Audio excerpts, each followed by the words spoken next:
I tell you completely and honestly, not playing the game, she has freaking thrown you under the bus, sold you out, told us all of her version of the truth.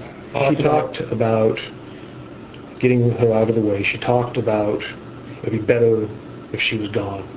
She kept talking about that, and then she turns up dead on there. Did she say that she wanted her dead? A couple times she had insinuated that she wanted her gone. After the fact, I thought she meant dead, because Des turned up dead.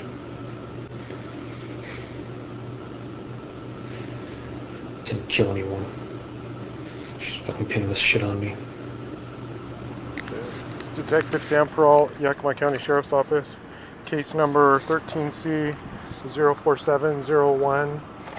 Today's date is August 8, 2014. The time right now is 14:55 hours. Location is Moses Lake, Washington. We're preparing to deploy the wire.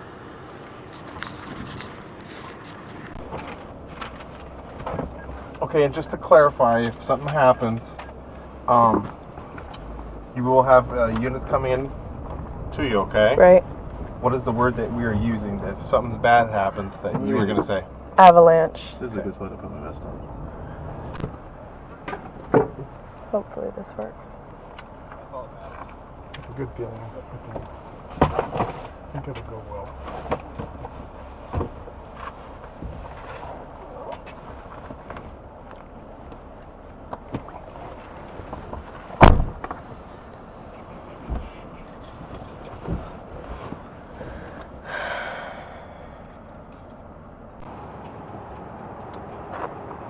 Saved you a spot.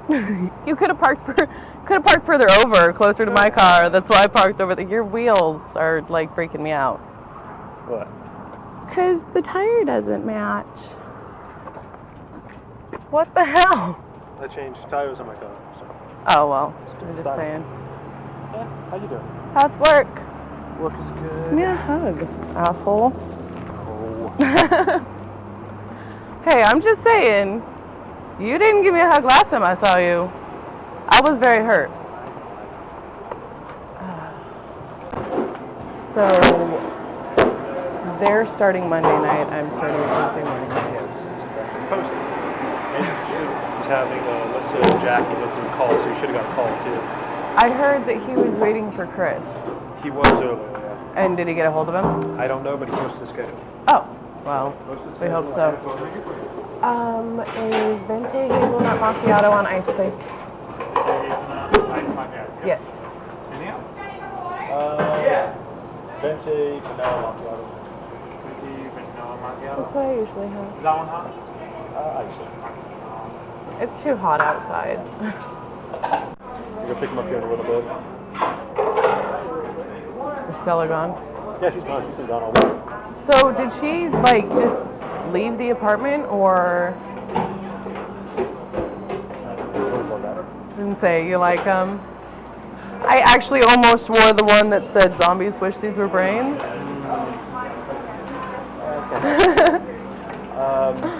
No. I found it. I found a couple of them. I was like, I really want to wear that, but I figure I'll save it for tomorrow when my maybe dad, not dad, is going to be there. Caramel Frappuccino? Well, oh yeah, Stella. So did she give up the apartment or did she get evicted? No, she's arranging for Sierra to take What? Yeah. I thought you said she was moving to Pasco when she came back. She will be, but she's not moving yet. Because this gig on there is like 5-6 weeks. And she doesn't know what kind of place she has down there. She's moving after she gets back. She's doing the conference. So who is she going with? Or who is she moving with? That's mine. The two friends that are living with her. You didn't know she had two people living with her? No, I haven't seen her or talked to her in forever, so... Alex and Elizabeth Fernandez on Facebook. Those two are living with her. I don't pay attention to her Facebook. And say, I don't know if you've noticed or not, she kind of screwed me over pretty hard, so... Yeah. No. Is that one mine? I've lost track of exactly what's being put up. What is it?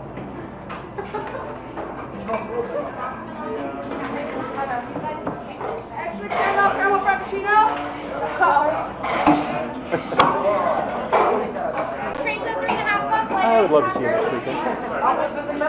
I'm free. Oh, right, because she's leaving, right?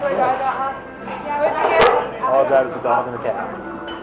Love to have you come So I over. was thinking about that because Scott's got that race with the other girl next weekend. So I was thinking about she's not going to be over there. I can go visit my friend now. Yeah, you can hang out or whatever. Okay. Good job 2 days. Hazelnut. Delicious. Oh, sorry. Almost I kind of threw it. I know. I kind of threw it at you. Ah. So are you going to be late home today? I'm going to McDonald's for her, and I'm stopping off at Rite Aid. You know how those lines are at Rite Aid? Right. So Prescriptions. so you've got a few minutes. Oh, yeah. Good. I'm glad I never get to see you ever. And there'll be, work this coming week and then after. Yeah. So that whole me being on day shift thing. Yeah. So. For some reason I got into, for some reason kind of become friends and talking about our romantic lives and things like that. Because he's so sad. He's been single for 6 years. I just watched him, have issues with his girlfriend. He called her in front of me in my office on there for like 10 minutes, and I was just sitting there, I love how everyone is just so super comfortable around me. Wow. Like, yeah. Fucking idiot.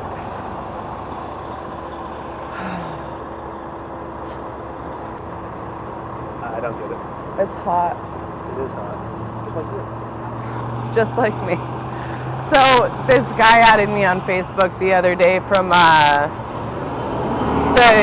AHPS. Angel, one of the other admins. He was on her friends list. He added me. We did a sticker war last night. Yeah. Did you win? I did win, and he called me cutie. I'm like, well, what the fuck? Again, you're at 11. Everyone just kind of sees it except you. Although you do have, The couple of gray hairs? Oh, No. my acne? your acne Yeah. dead center, like, That's new. That's from all this fucking stress. yeah. You know what else is from all this stress? This. Losing the weight. You don't see it? 20 fucking pounds in 2 weeks. Dang. It's ridiculous. Love to see a lot more, but a lot less. Yeah, you would. Maybe Keep it's- trying. Oh, I will. I'm sorry, did you say this weekend? Just come here with it. Why? Jesus.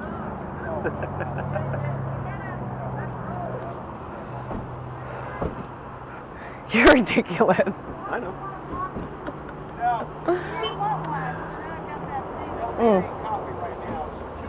Along with everything else shrinking, the boobs are now down as well, just so you know. You're amazing. No, the bra makes them look amazing. They're amazing with it. Okay.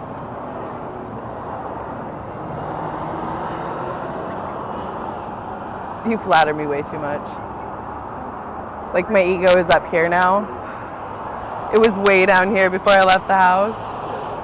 Good for something. Not looking forward to this weekend at all. But You'll survive. right, his dad took me out on a ride yesterday. That was really awesome. Yeah. We went down by Colotis. Never been down there before. It's It really was pretty. really, really pretty. Yeah. We stopped off at a couple of parks. Levy and something else. Yeah, we've got that thing with my dad tonight. We get to play Happy Families. Even though everything is just completely broken. Shattered and going to shit, pretty much, yeah. Not really happy about that. No?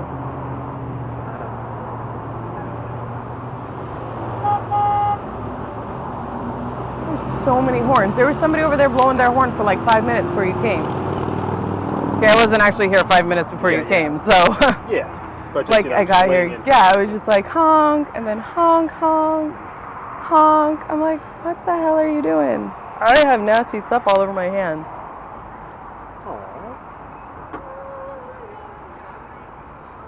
You're there too. Mm. Thank you. Ugh. Got to It's take care of you. disgusting. Right. Do you have your phone on you? Yes. Put it in the car. Give me a minute of your time with nobody around.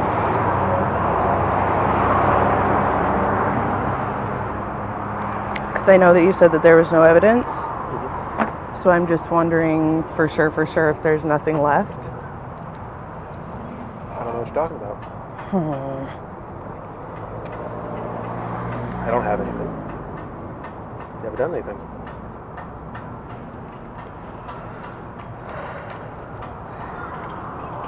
You can't freak me out, put me in full-on fucking panic mode, and then just be like, nope, I don't know what you're talking about.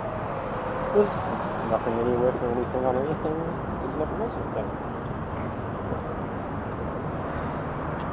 It's as clear as mud, right? Right, that... So the jewelry box? What? The jewelry box? I don't know about your jewelry box. I don't have one. Can you not just Besides- talk straight for a second? With nobody listening? The only jewelry box I have is the one Beth has.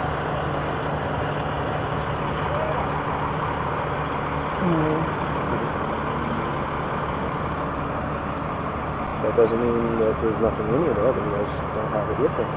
Okay. Well, I just want to make sure that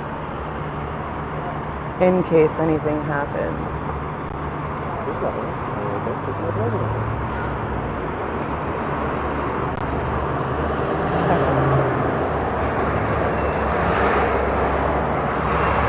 I didn't know if you moved everything from your dad's or not. Well, my dad has nothing at his house of mine except my guns. Okay. So, that's about it.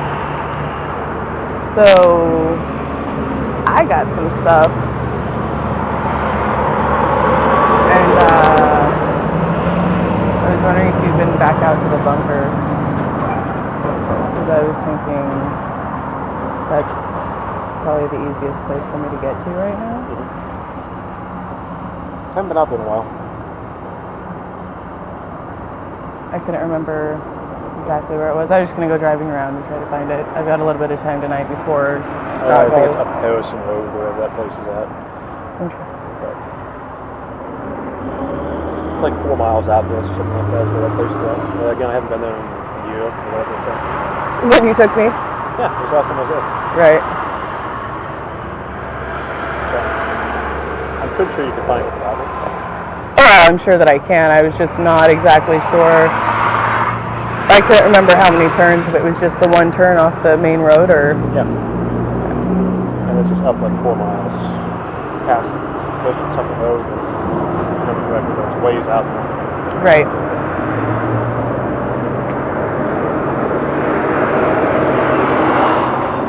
But I don't have anything out there, so Well, it wasn't for you. it's true. I needed to know where it was. I could just send you. Yes. I could just send you out there, but... It's a place for you to use. Kind of freaking out. Kind of freaking out. I've calmed down a lot, but I'm still kind of in panic mode. Can't imagine why you're panicking. Oh, yeah. Gee, I wonder.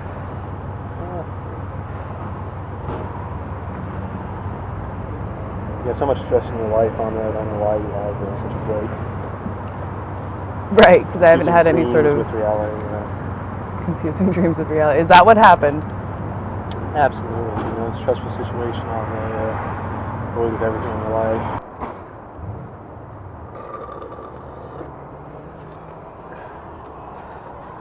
Right. Not eating or sleeping. I've smoked a carton and a half since last Friday. Yeah. I can believe that.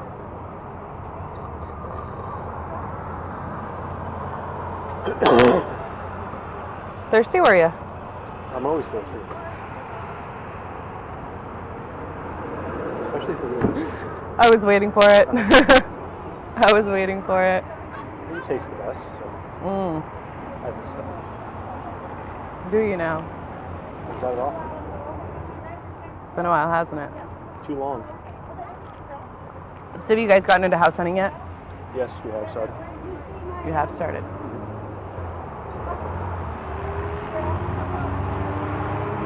Find anything good? Nothing yet. Making sure my credit rating is all good enough, which it should be on there. I mean, I got enough credit because I got them all paid up, though, So she's not completely bankrupted you then? No. Getting everything, leveled out and all that with her income coming in now helps a little bit. But, she's doing some state program and all that stuff, and training and all that stuff. She's getting. Oh, is she getting the welfare money? She is again, although that helps.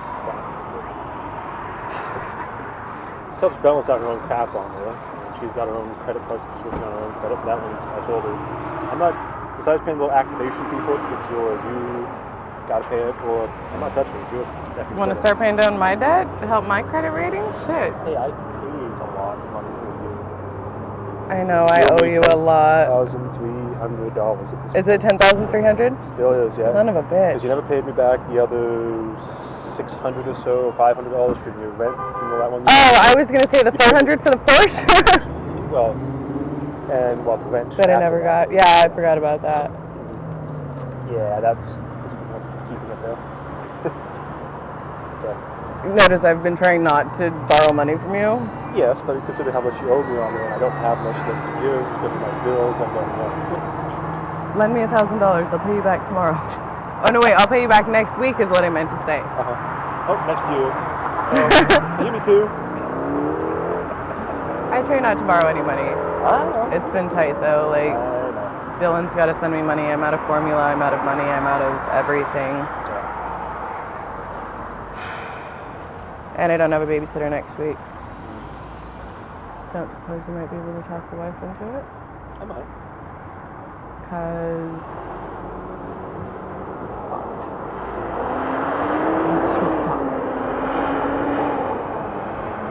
I know she might want you to pay her if you do it. Well, what?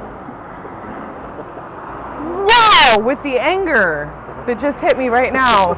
Overpayment for baby watching and time and all that, yeah. You just whipped her. Okay. Okay. I said she might. She misses the baby too. I don't mind. I've never not paid her. I know. I didn't say she did.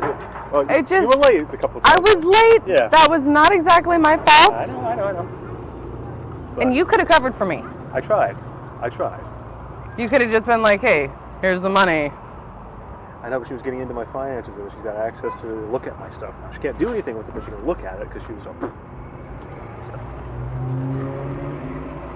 I know. I fought that for a year, probably. I'm just saying, I fucking paid her. I know. I was late. And you know what? We almost didn't pay her because she's a fucking cunt. But you want a favor from her. You want. I don't! You want a favor from me. Yes. I don't want anything from her. I just... Okay, I'll talk to her. Tell her I don't think she's a fat cow anymore. Is that what it was? Twice as big as a house. Oh, That one. I think that's what you said. No, you said that, and I said she was twice as big. Oh, right. I said she was as big as a house. You said she was twice as big as a house. Yeah, so. That's gone over really well, hasn't it? That was a big fight. That's what she nearly left me and ruined everything. And decided that I couldn't be your friend anymore. Well, she threw out an ultimatum on that, and I told her no on there, but then just, you kind of blew up at me on there too, so I just kind of conveniently just let her. I was going to lose my job. I know. You almost got me fired, and you expected me to be okay with that. Just trying to get everything to work out in the end. I don't expect you to do it. I wasn't trying to get you to lose your job. I was trying to get as much shit on you if she was gone. Right. If she left. Give me as much notice as possible. Yeah, because I mean, if she left on there, no babysitter anyway. You could have taken vacation for a week. I would have too if she had gone on me. That's But what that I'm would have saying. been all I could have done. It still would have been the exact same scenario. And you couldn't have lost her. Can't lose the cash cow. She's a money pit, not a cash cow. Yeah. Anyway, I got to get running here shortly. Okay. I just wanted to make for sure if you didn't have the jewelry box and everything was taken care of. I don't have anything. I never had anything. You're such a lying sack of shit. I'll love you forever. I know. I'll always be there for you as much as I can, and you know it. Still want to ask you a lot of questions about it. Still want to ask you a lot of questions about it. I'm just saying. There was a lot that was like, I don't know.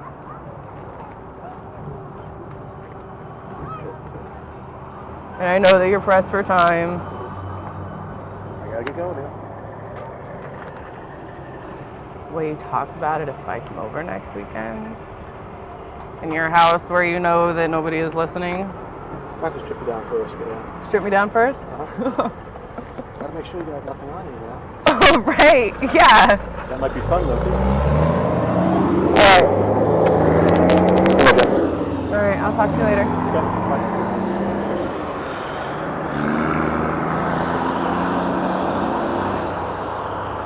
Strip me down first.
Okay.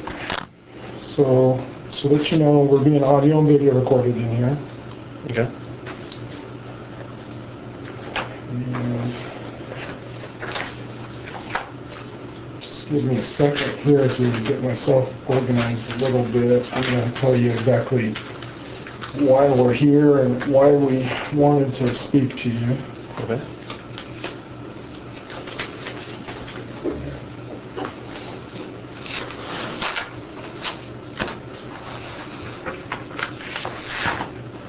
As I told you out in the field, my name's Sam Peralt. This is Dave Johnson.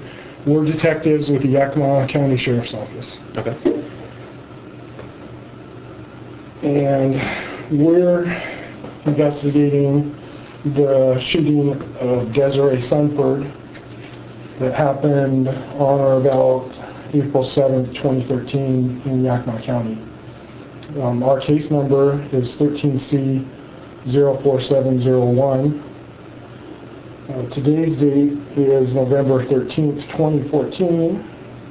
We're at the Moses Lake Police Department, and you are Marty Grismer? Yes, that's my name. Okay, what's your full name? Marty Dean Grismer. Okay, and what's your date of birth? 4/25/87.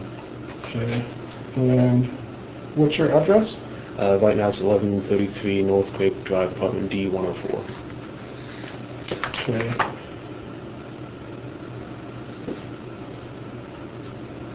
And like I told you, we're investigating this shooting, this homicide that happened last year. And to be honest with you, your name was never on our radar.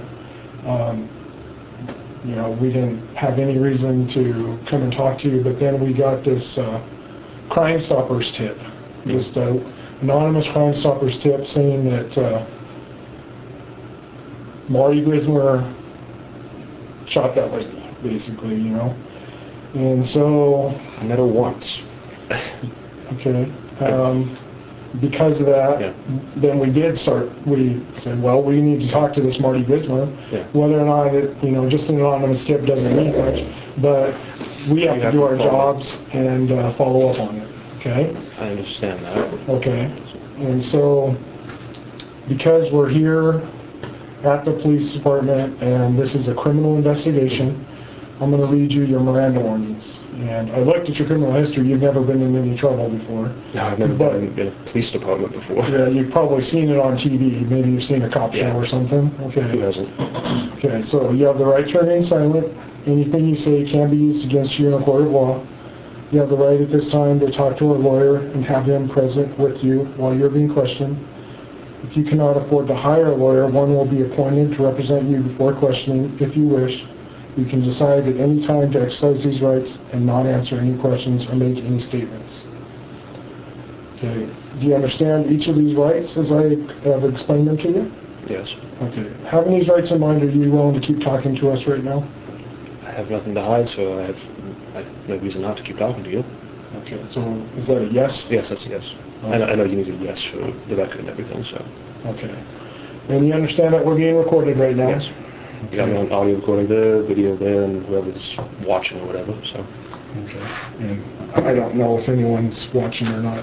This isn't our facility, so.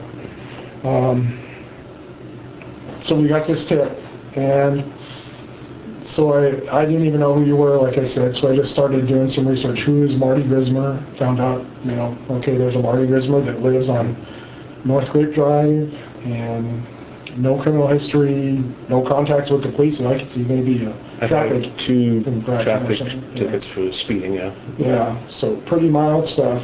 Nothing that suggests murder or anything. I hope not. And then I ran a report that shows me all the guns that are registered to you, and it says that you own a Glock 9mm. Yes, I do. You do? Okay. You still own that? It's at my apartment in the back of my wife's van with a supply of ammunition. I got it from my dad's place about a month or 2 ago. One of my friends, Debbie Childress, she had a dog that she wanted to put down, but her husband ended up putting it down, so... Okay, so that Glock 9mm is in your wife's car? It's in the back of the van. And that van is where? It's back at the apartment. At the apartment? Yeah. You're more than welcome to see it, take a look at it.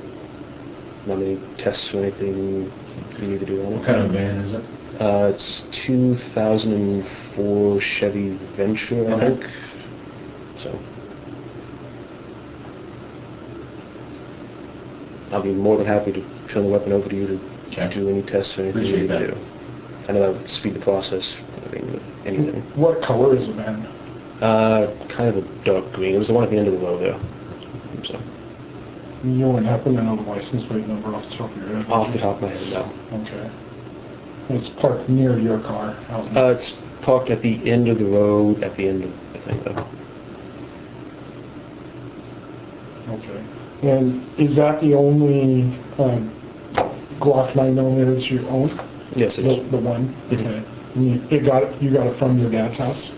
A while ago, yeah. Retrieved it from your dad's house? Well, I didn't, with us moving and different things like that, I didn't want to have any firearms around Corbin. Okay. Oh, so you keep it out of the house. That's why it's in the car. Yes.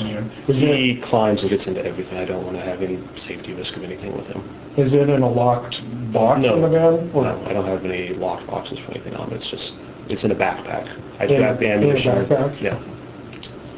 Okay. I grabbed the supply of ammunition I had in that, so.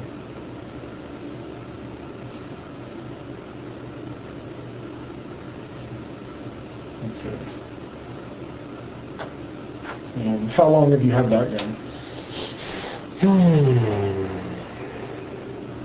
It's been a while now. I know it's a Gen 3 Glock. I think I've had that for 5 years now. Okay. So I remember I bought a 1911 45 and my AR around my birthday, I think, and then I bought that one later because I wanted to get one. So. Okay. And is that gun usually in your control? It's usually in the back of my wife's van. So. Okay. In my control, yeah, I mean, I would say that. Okay. So do you ever loan it out to people? I have before on there, but not recently. Okay. When's the last time that you loaned it out? Middle of last year. It was a friend wanted to go shooting on it. I don't know if they ever used it or not. But they ended up stealing one of my other guns. It's a complicated scenario, so. Okay. So about what month was it? I think that was June or July was the last time last year that I lent it out. Okay. And who was the friend that you lent it to? Robert Funk. He's not really a friend anymore on there. He was my friend Stella's ex-boyfriend on there, and complicated scenario there. Okay. He ended up running off on her. And, yeah. How long did he have the gun? He had it for like a week or so, I think.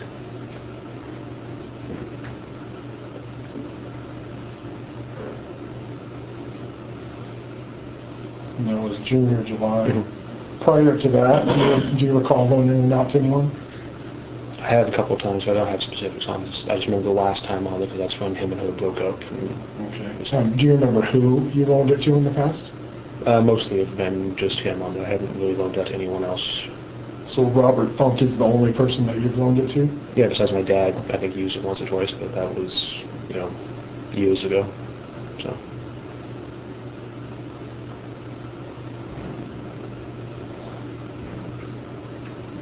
Okay. You mentioned that you had met Desiree Sunford once. Mm-hmm. When was that? I had a friend, Lorene Sagalini, over in Yakima. She was a low-income senior. I met her through another friend of mine on there, Paige Ackland. And she was not doing too well on there, so I went over to Scott and Des's house on there and talked with them. They were going out of town one time on there. It was the only time they've ever been to the place on there. Mm-hmm. And I met her in passing, and I've met Scott many times before that, but I never ran into his wife because we never had any functions or anything together. Okay. And when was that you went to the house and saw her? I think March of last year. March of 13, okay. Were they living in their house or their apartment? They lived in their house. Okay. What kind of house was it? I think it was just, I'm not sure if it was a double wide. I think it was a manufactured home. Okay. I know it was out in the country though, because it took me a while to find the place. But. Okay.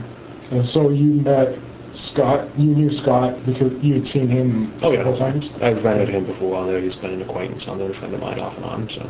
Okay. And how did you meet Scott? Through Paige. Okay. How long have you known Scott?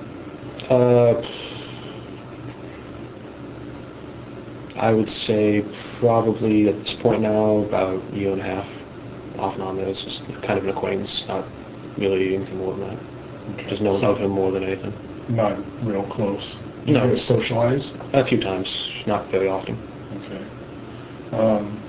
We have mutual friends and all that, so, I've gone out to dinners with him and Stella and Paige and, my wife and him and us and Paige and Stella have gone out, and just a group of friends going out usually.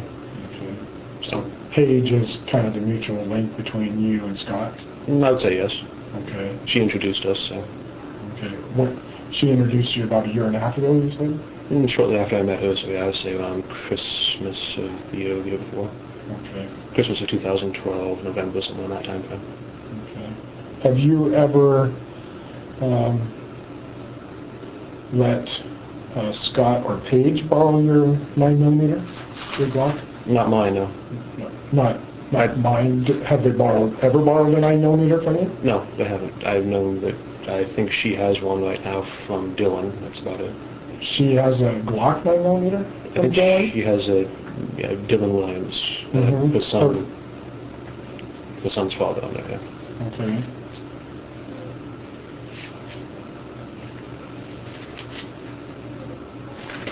How do you know that she has a Glock 9mm? She wanted ammunition from me a while ago too. After Debbie's dog thing, I had the ammunition with me, so she got, I think I had Bitterroot Valley ammunition that I had gotten a while ago. She wanted ammunition to go target shooting with Jim Keeling, so. She'd gotten the gun from Dylan only because Dylan was concerned about his security. So. What kind of firearm does Dylan have? To my understanding, he let her borrow a Gen 2 Glock 9mm. I believe it was a Glock 17. Oh, he has a Glock. I believe so.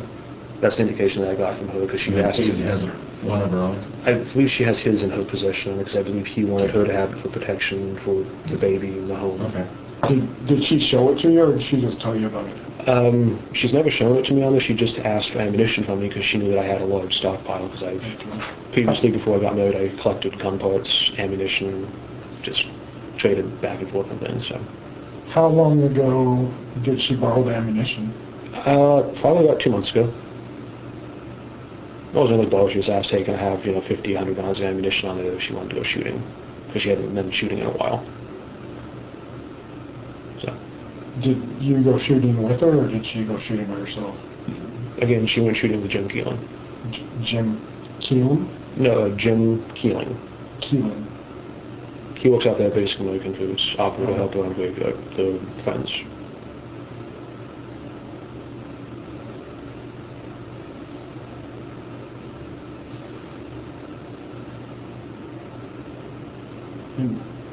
Was there anything specific that she was concerned about? Why would Dylan think she needed a gun?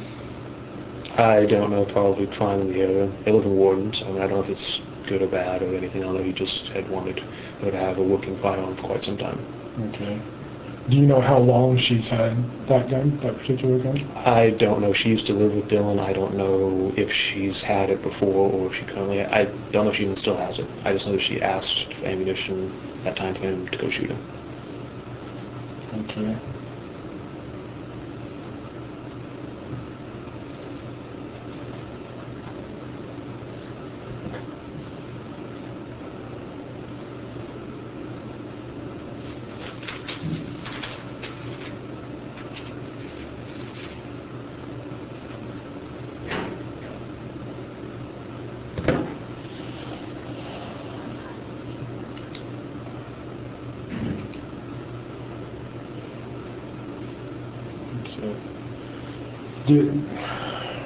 Did you hear Paige and Scott talk about Scott's relationship with Desiree and Paige's relationship with Desiree? Were you aware of that whole love triangle that was going on?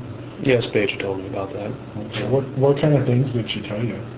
Just past sexual activity on the, that they'd lived together, that they had a polyamorphous relationship or whatever on there where they were all, together at different times, so.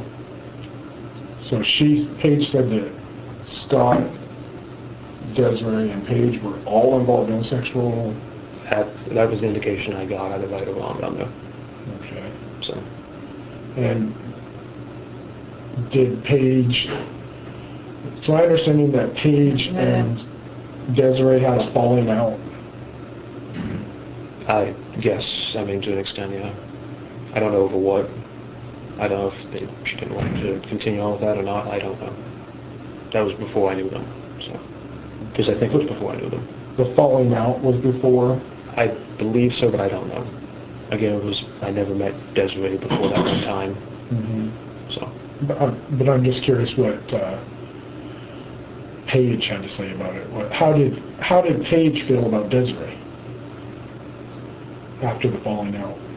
I think she was hurt by it. I know that Paige has an unusual relationship with Scott on there. When I was kind of codependent. I always thought that she kind of invested a lot of her emotional security in Scott, and that, because she talked about things on those, like, she was obsessed with him being the anchor for her emotional happiness and things. But then again, I think that kind of faded over time. She kind of finally woke up. I don't know if they're still together or not, because Paige and I have had kind of a falling out over things. she's caused some problems between me and my wife, and then me at work, so. Okay. Did you ever hear Paige or Scott talk about wanting to hurt Desiree, or wanting Desiree gone, or wanting her out of the picture? Nothing specifically, no. I can't think of... Non-specifically, did they make general comments about eventually divorcing her, things like that, a couple times on there, but nothing that was, just specific. It was just, conversation about... So Scott said that he wanted to... I think Paige had said on there, that she wanted him to divorce his wife or, figure out some way to get away from her and things like that, but I don't know. It wasn't, again, anything specific, and this was a long time ago. I mean, I don't recall every conversation from a year and a half ago. So you only met everybody, or at least not necessarily Paige, but Scott and Desiree in December, around Christmas of 2012. Yeah. And then she passed away in April of 2013, so those conversations before she passed away? Those conversations were before... About the divorce? Well, it was just them having problems and different things on there, so, in the past, so. I mean, I didn't know what had been either rectified, or I don't know if that was talk from, far before that, because, we would go out, have coffee after work or things like that and talk, so. And you said that Paige was pretty emotionally attached to Scott. Was that more of a one-sided relationship, her more into Scott than Scott into Paige? I think it was kind of equal on this. I know he came to spend time with her frequently. Okay. So I don't know how much Des knew about that or anyone knew about that, because we've got the feeling they were kind of hiding being together for a long time, because I don't think that he was, in a position to end anything on there. I didn't want her to find out. That was just the feeling I got. Okay. So. You got the impression that there was a time when Paige felt like her happiness depended on being with Scott, so if she couldn't be with Scott, she couldn't be happy? Is that... Well, I think more that it was that she has a lot of, I know that she has a lot of, issues on there, things, mental problems that she doesn't have treated on, at least that's what she told me before, that she doesn't take medication for anything on there. But that she had always kind of viewed the conversations with Scott and the relationship as that as being therapeutic for her on there, to help give her a sense of normalcy on there, not to be depressed or anything like that, especially with the children and the children she's had taken away from her. So. What kind of mental problems did she talk about? Just mostly depression on there. I think bipolar she had indicated on there, but that was about it.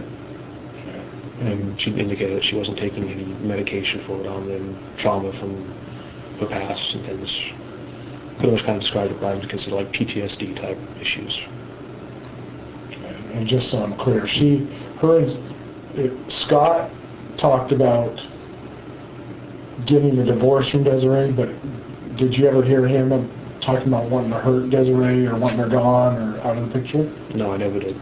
Okay. He just talked about wanting to leave her and things like that, just because he was kind of unhappy with things, but just never really could, and never got to that point. Okay. And did you ever hear Paige say anything about wanting Desiree out of the picture, or? Well, just to the extent that it would make the relationship easier on there, but she was going on with multiple different people on this. I don't know. Did she talk about how she would get her out of the picture? No, I never got any indication of violence from her, therefore. So what was was she talking strictly divorce? Well, I don't know if it was that, or if it was just, trying to expose things just to get Desiree to pick fights and get her to leave him. I don't know. Expose what kind of things? Well, either Scott's infidelity or Scott lying to her, different things like that. Trying to engineer some sort of an argument or scenario where Des would leave him. That was always kind of the impression I got, that she would try to manipulate the scenario to control it so that Des would initiate things on this so that Scott would have saved face. So she was trying to drive a wedge in between them, kind of? Well, I think, yeah, he was doing a pretty good job of it himself by, lying to his wife and cheating on her and everything else on it, because I got that impression that he was doing that. Okay. He was kind of a dick, so. Yeah. I don't know if you've met him or not, but. Yeah, I talked to him. He's kind of emotionally just aloof, distant. Just, she was kind of described him as stoic, but it's never kind of the impression I got. It's just dick. So. What's your relationship with Paige? It's been complicated over the years. I mean, she was the best man at my wedding. So, I mean, she was my best friend for a while there. And then recently here, we've had a falling out over different things on there. She was hurt that I got married to my wife, and we were a babysitter for a while, and my wife didn't want to be a babysitter anymore. Then she stopped talking to me for a month and a half and just kind of started cutting off contact and ties and all that. So. You said she was the best man at your wedding? Yes. Oh, okay. She was my best friend, so I had her be my best man. Okay, all right. That's the first. Well, she was pregnant with Philip at the time, too, so she was a pregnant best man. All right. So. Were you two involved in a sexual relationship at one time? Not exactly, no. We just fooled around a bit on there early on, but I think she was kind of just using me as cover for hiding relationships with Scott and other things, so that ended very quickly. So, not exactly, does that, you guys didn't have intercourse, but you Yes. do other things? Yes. Is that, That's exactly right. okay. And when was that going on? That was going on until about December of 2012. Okay. That was shortly after we met, from November through December, and we had a couple of encounters on there, and then after that, it would be, give her a massage here and there, things like that when she was stressed. That was pretty much it. Okay. And when did you marry your wife? September of 2013. Okay. So this all ended that aspect before that. Okay. And then, so were you dating your wife during that same period? Like just Oh no, my wife and I only met in the middle of June of 2013. Okay. Oh, so quick, love at first sight? Absolutely. Met June and then married? It was around June. We met on a dating site, and then we met. Oh, okay. So dated and fell in love and just got married. Okay. I love her and Corbin to death on there. Corbin is... He was a little boy that was there. He's your stepson, so she brought him to the marriage. Yeah, he's a cute kid. He looks enough like you that I believe he was your son. He's an amazing kid. I love him to death. Yeah. I live for him and Beth on there, trying to provide for them. It's been stressful here because what happened at work on there. I've had 2 suspensions here and layoffs on there, and it's been hard. Yeah. Okay. You mentioned the suspensions. You work at Basic American Foods, and so does Paige.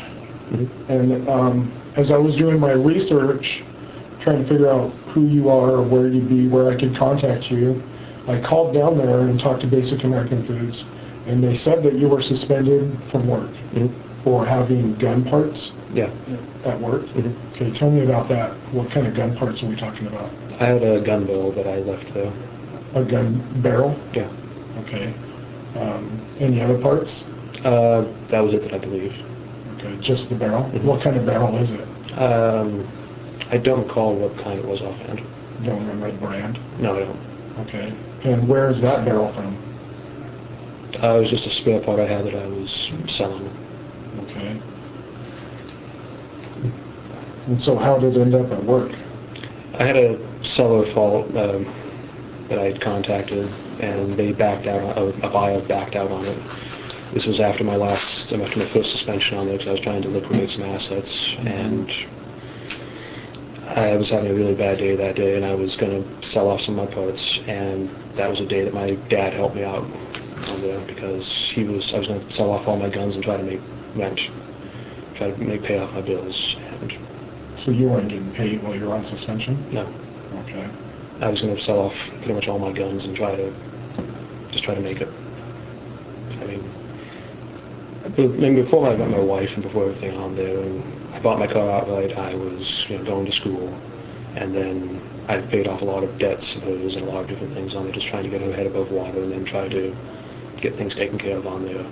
And my job, when I had the team lead job, I was just surviving month to month on there with things. And I got a pay cut here of $300 a paycheck every 2 weeks. I've lost $600 a month there. I know that hurts. It does a lot. And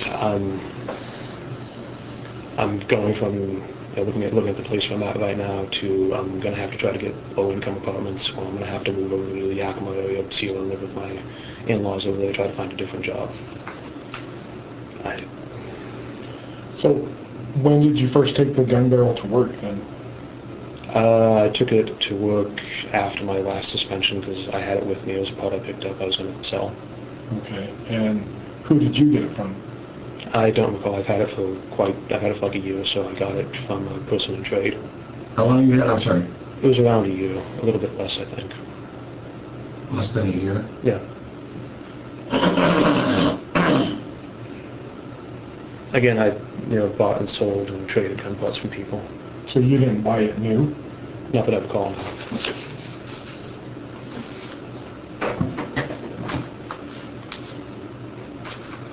Do you recall who you traded it for or who you bought it from? I know I bought it from someone locally here. I just don't recall because we were horse swapping a whole bunch of parts on there between different things. So And you have no idea?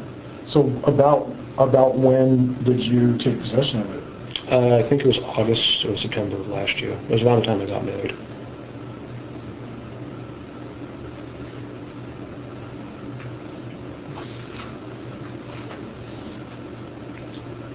Is there any chance that you got that barrel from Paige or Scott?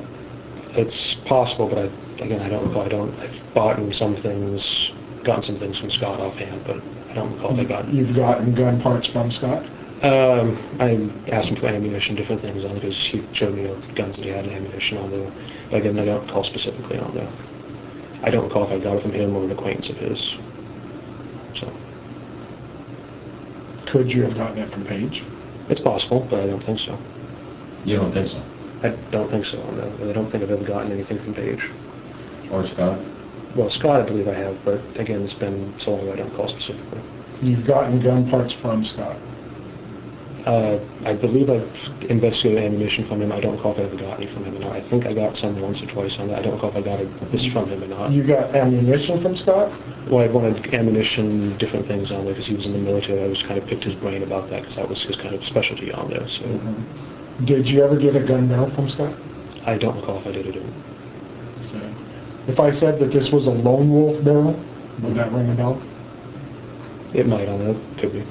I don't recall if it is or isn't though. I saw a picture of it. It's got a wolf etched on the top of it. Okay. And I had a lone wolf barrel in my gun, and that's how I know. I recognize the logo. It could be. I don't recall. I mean, I've bought a lot of gun parts over the years. I've had a lot. So. Did you ever buy new gun barrels from Lone Wolf? I think I have before. I don't recall if I have had one like this before or not. So if I did a search warrant with Lone Wolf and asked them for all your purchases, is there a chance that this gun barrel is going to show up as being bought new by you? It's possible on me. I don't recall if this is one I've had before or not. Again, I've bought before on there. I've traded parts and gotten the same ones back before. I don't know if this is or isn't. And you're not sure, this could have come from Scott, but you don't know? I don't know. Again, with all the parts I've had, I don't know where all of them have come from exactly on this best recollection on there. And this is, I've had other ones that I've gotten before, traded in, traded out. So I don't know where this one or any of them have come from specifically. But you do recall that you've had this one for a year? About a year. Because I didn't have any before that, and I got this one back. It was around the time I got married, so it kind of stuck in my mind a little bit. You got it back? No, I got a barrel back. I didn't have any spares. You got a barrel back? No, I got a barrel back into my possession on there for a pistol. I've had other spare parts, other spare barrels for different guns on there before, so.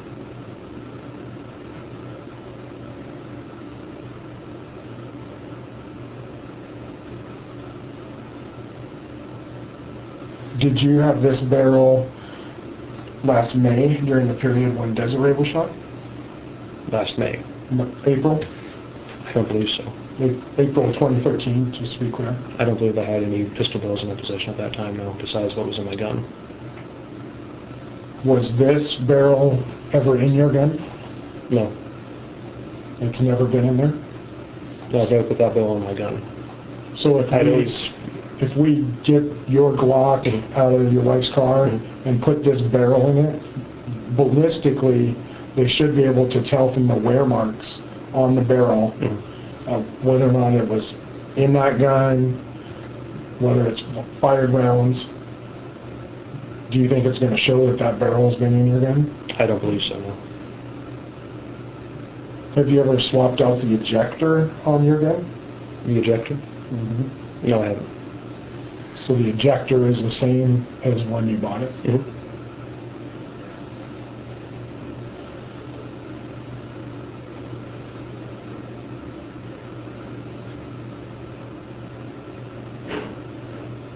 Did you ever offer to kill Desiree Sunford for Paige? No, I haven't. I've never offered to kill anyone for anything. It's not in my nature. Have you ever discussed killing her with Paige? No. Did she ever ask you to kill Desiree Sunford? No. Did Scott ever ask you to kill Desiree Sunford? No one's ever asked me to kill anyone. I wouldn't. I've never thrown a punch in anger in my life. I wouldn't kill anyone. It's not who I am. I mean, you can ask my wife or anything on them. I avoid confrontation. I'm non-violent when it comes to things. I'm a pacifist when it comes to a lot of things. I like guns because I like the mechanics of them. Have you ever told Paige that you would take care of anyone for her, or anyone that makes her mad, you'd take them out for her? No. I've never said that to her, and I never would.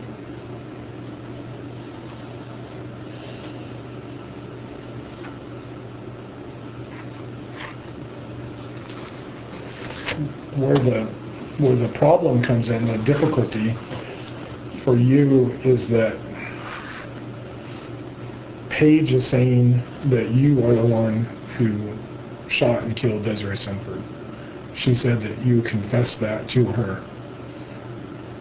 And she came in and gave a taped statement to that effect.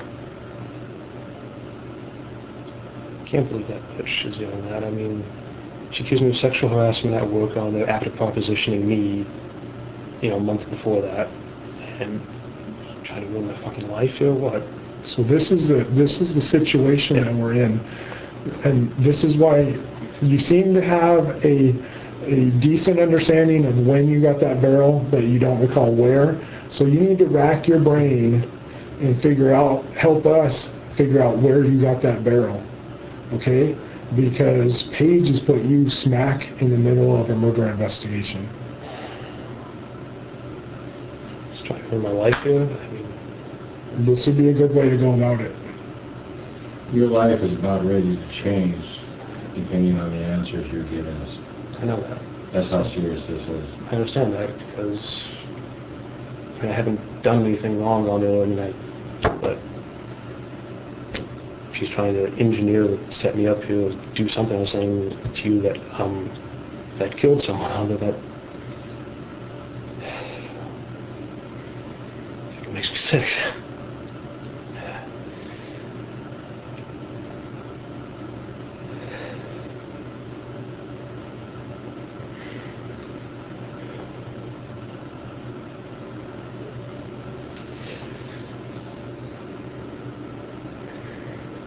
Let me ask you this. Do you have a jewelry box that may have come from the Sunford house?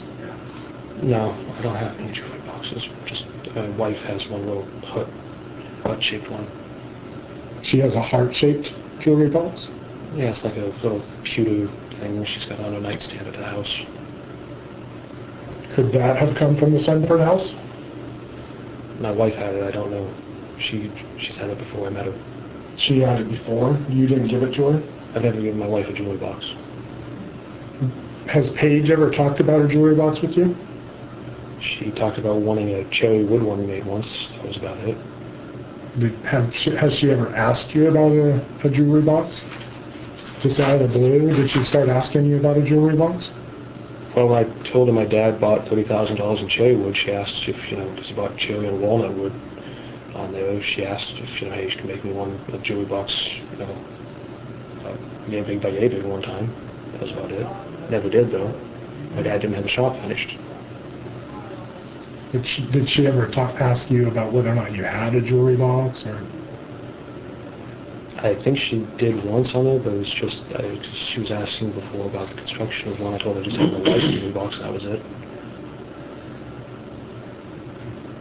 She was asking about construction on there because I told her my dad, made hope chests and cherry chests and all that before, and she was wanting some work done on there because I'd helped her out fixing up stuff at her house for her.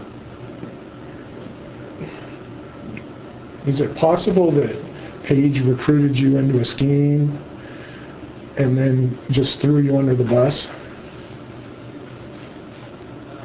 definitely feel thrown under the bus, but I don't know.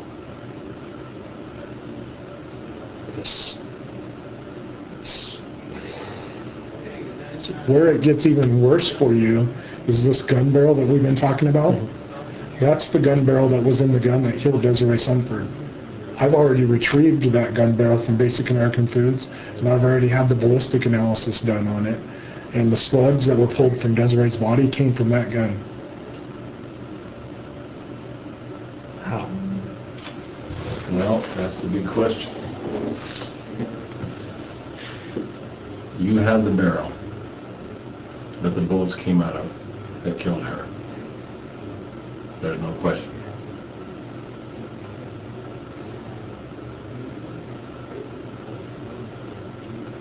So we need the truth. And we need it now.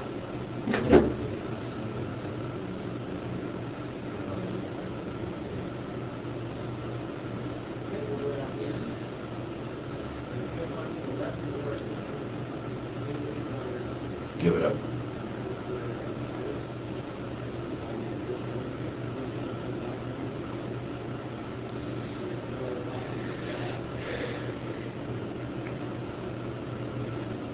I've had that barrel for a while on there.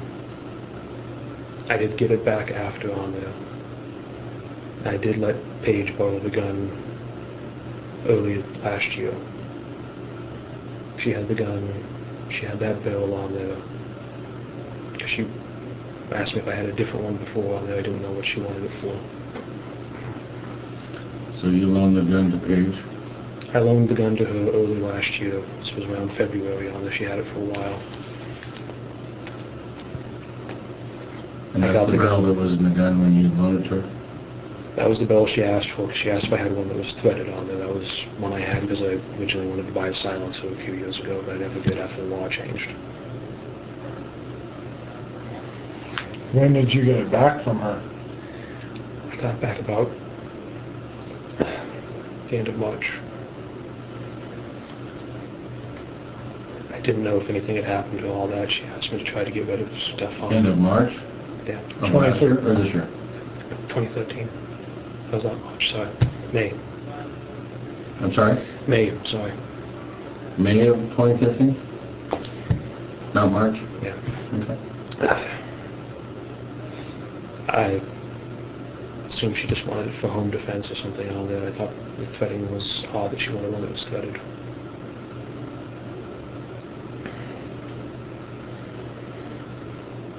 I always kind of thought maybe something had happened, but I didn't ever think anything was capable of it.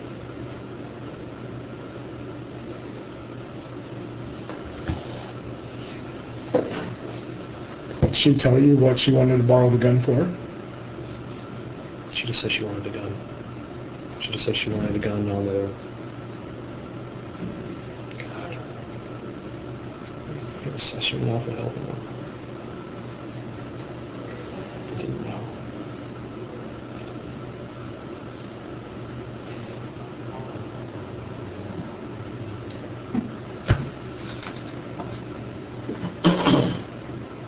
So you're saying she got the gun in February of 13, gave it back to you in May of 13?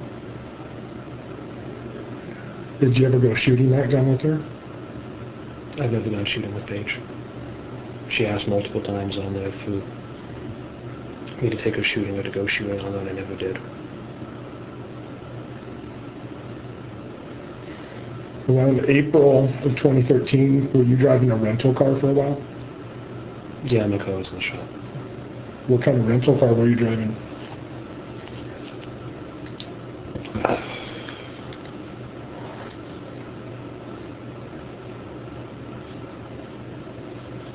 I think it was a Chevy, but I don't... What color was it? I think it was black or blue.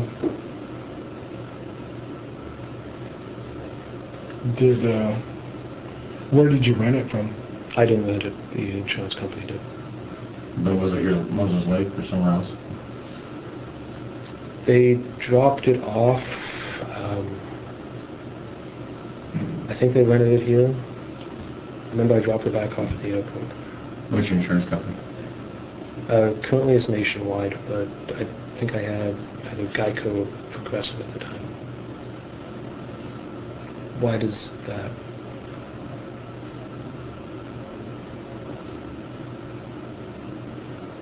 Geico or Progressive, you thought? I think it's, I don't recall. I've changed up insurance. Which rental outfit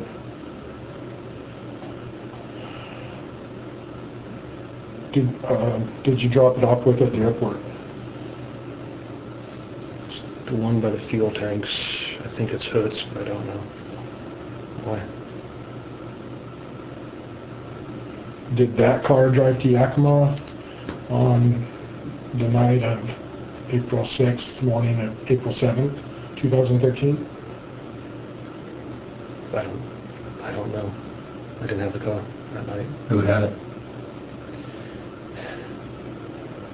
I was asleep at my house. Paige asked to borrow the car.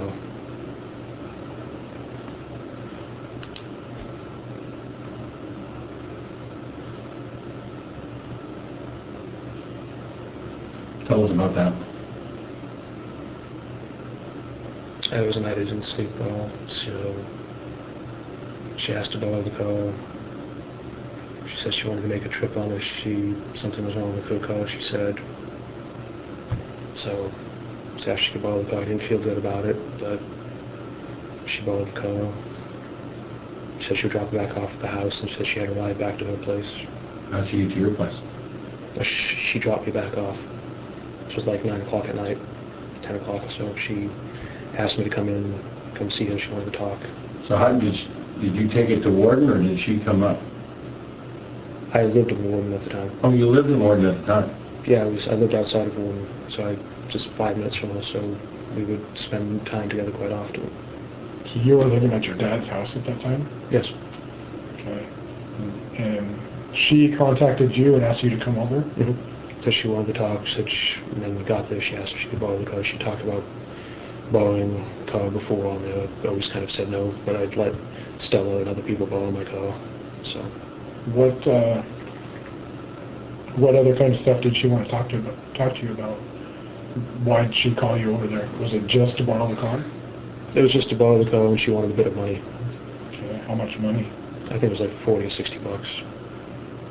She's gotten a lot of money out of me over the years, but... What time of night is this? Or during the day, night? It was... I was just getting ready to go to bed. I think I worked day shift the next day. It was really late, so probably around 9, 10 o'clock. And where did she say she wanted to take it? She didn't. She said she wanted to go out of town with it.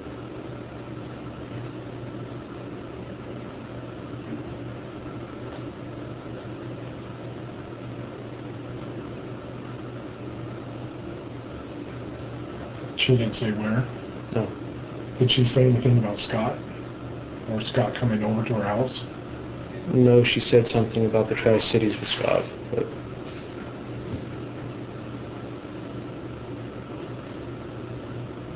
And something about Dylan, too, but I don't recall. So what time did she actually drop you back off at your dad's house? It was about 10 o'clock. I was over there for about 45 minutes. She dropped me back off. She got the car, and it was back the next morning, like she said. She left the keys inside the door on the screen door. Did you notice anything out of the ordinary in the car? Was there anything that seemed out of place, or? It was a rental car. It was empty. I didn't have anything in it, so... It wasn't dirty, or no like blood on the steering wheel or anything like that? No, the car was clean as far as I could tell. It had been raining, so... Gas tank empty full, fire full. I assume that's what she'd wanted to use the money for, was gas money. I think it was like half full, so when I gave it to her, it was about the same. When I got it back, it was a little fuller, actually. So I assume she put gas into it.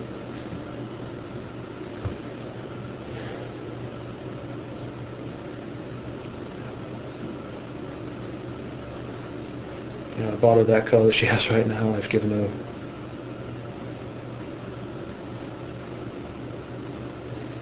to me $10,000 on there for everything on there.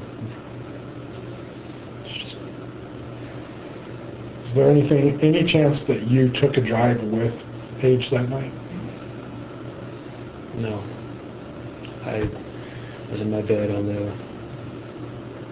I didn't sleep well that night. I was tossing and turning a lot. Why? I had a lot of insomnia, a lot of different things. I often don't sleep well. I haven't slept well since I was a little kid. Did she, the following day, did she ask you to dispose of anything, like clothing or anything? Did she ask you to get rid of anything? No, Positive? I'm positive. Marty, from the beginning of this conversation, as soon as you sat down, your heart's been about ready to jump out of your throat. Okay? We can see that from here. I can see it from here. Okay? If I were to take your pulse right now, I'd be off the record probably. Okay? You knew exactly what we wanted to talk to you about when you sat down. Okay? You've been trying to think what's going on over the next hour. That's almost as long as we've been here. Okay? You denied a lot of things. All of a sudden, things got real clear when we brought things to your attention. This is not our first rodeo. No, you've done this a lot with Okay. people on there. We've been doing this a very long time. And you want to come out with the truth. I can tell that. Okay? You're not a good liar. Okay? You're starting to tell the truth, and we appreciate that. But then you're starting to drift off, trying to think. Okay? That's what gets you in trouble. You need to stay on track and tell the truth.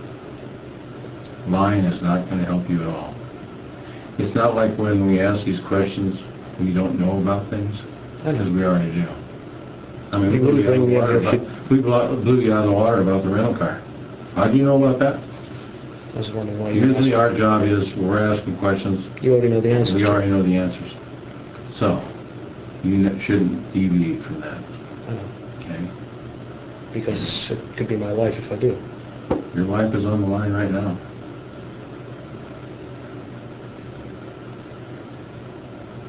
So, Paige borrowed the car, Yes.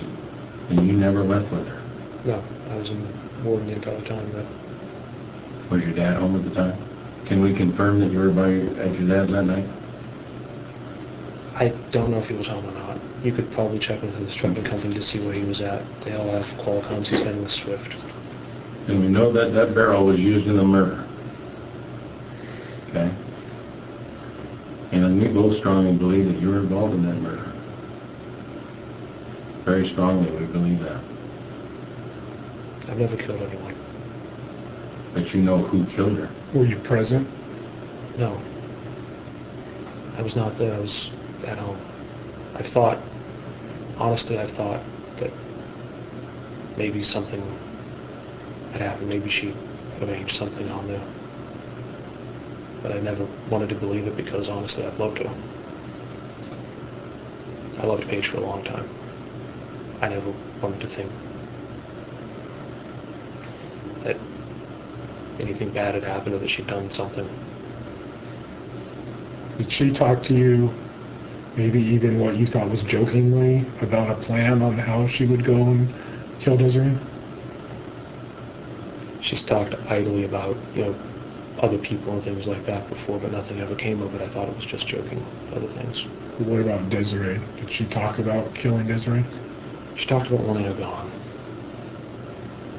She talked about, thinking about it or dreaming about it or, different things on there, but I never thought that she or anyone would do anything with it. Did she talk specifically? She talked about her dreams on things. She talked about, dreaming about, going over there, her being gone, or attending funerals and shit like that.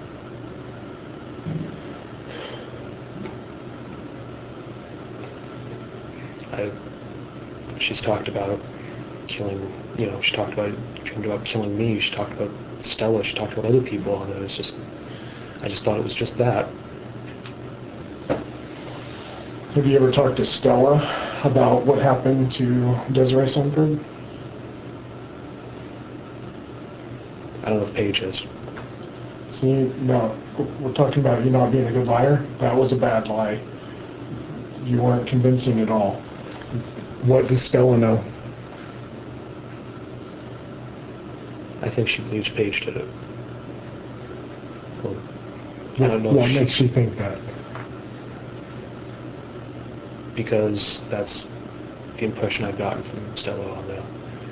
What, She kind of- what has Stella told you specifically? She thought Paige had someone do it, that Paige did it. After we found out about everything on it that had gone on. What do you mean by that? Everything that had gone on?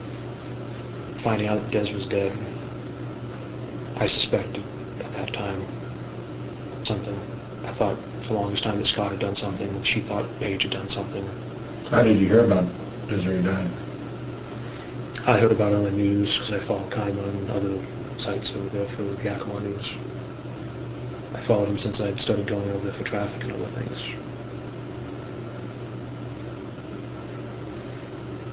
Did you ever tell Stella that you did it for Paige? No, I never did. You never said that to Stella? No. So if I go talk to her, she's not, she's gonna go, she thinks it was all Paige? That's what she believes? That's the impression I got from her, was that she thought Paige or Scott had done something on there with that. But Paige is one of her best friends. They've known each other for a long time, since high school or before. So I don't know what she would tell you or not. Paige and Stella are best friends? Yeah. Still? Or have they had a falling out too? They've had falling outs, come back together. Paige didn't talk to Stella for a long time. I didn't talk to Stella for a while. I didn't talk to Paige for a while. We've all had our rounds like friendships do and things. Do you remember Paige coming to talk to you about this a couple months ago? I remember Paige coming to talk to me at my wife's house, at my wife's place on there, being frantic and saying that Scott was cheating on her. I don't recall her saying anything. She's talked to me saying that, the cops had talked to her about this, about her being a person of interest on there, or they pulled her and Scott in before, because she had to take time off from work. This was a couple months ago that she said Scott was cheating? Yeah, she came, this caused problems for me and my wife. She came out there after we'd stopped babysitting for her. She came out there, knocked on the door, wanted to talk to me. Pulled me towards the back of the house on there, said that she'd found out that Scott had been seeing some other woman for like a year or so. And, she was saying that she loved me and all this. And my wife was hearing that, and then she left. She was there for 5 minutes and just kind of blindsided me. I didn't know what the hell she was talking about, because she seemed frantic. She seemed like she was completely debased that something had gone on. And then she told me that. It's just like, she hadn't told me she loved me in quite some time. But she never brought up Desiree specifically? She's told me before that the police have talked to her about this, that I think she said she was pulled in somewhere down in the Tri-Cities when she was down there at Scott's dad's place, and Scott's down there at one point. They said that the cops had talked to her down there. So, it made sense she was involved with Scott. Do you recall a conversation at the end of July with Paige at the Starbucks over on 17? Yeah. And do you recall her talking about this incident and asking you about evidence? I told her I had done nothing on there. Because she kept kind of insinuating on that. I thought she was just joking around on stuff. What did you think she was talking about? I thought she was trying to either razz me or get me unsettled or something on there. When she asked you about the jewelry box then, what did you think she was talking about? I honestly didn't know what jewelry box she was talking about. I thought she was talking about the one that she had, but... That she has? Yeah, she has a I thought she has like a little jewelry box thing I've seen. What's it look like?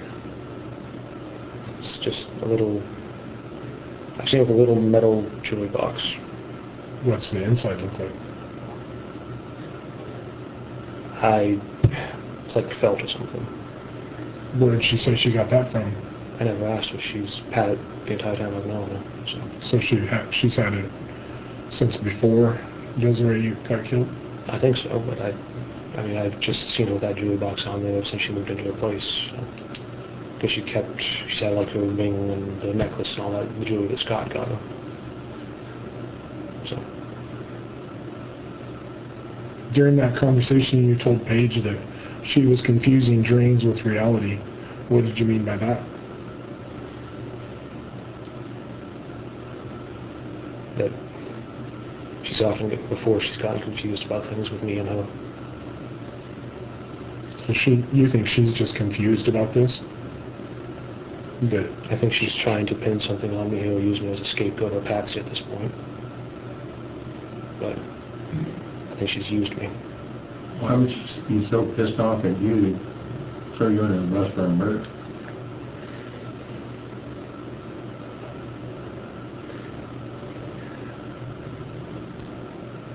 I think she's always wanted me to be there to take care of her in case Scott ever ran out on her or ever left her. But Scott's not with her. Scott's with another woman. She felt betrayed when I got married. She didn't want me to get married.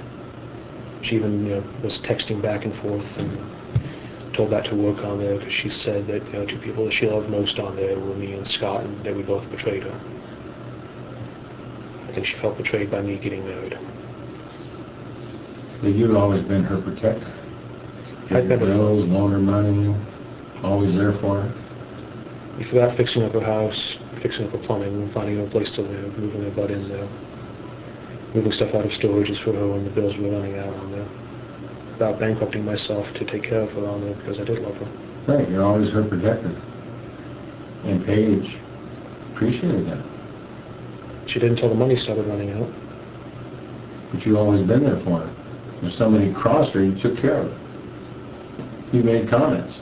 Hey, you want me to take care of that? You want me to take care of them? And all of a sudden, Desiree's dead. She was a problem with Scott and Paige's relationship. You're the one that probably took care of that.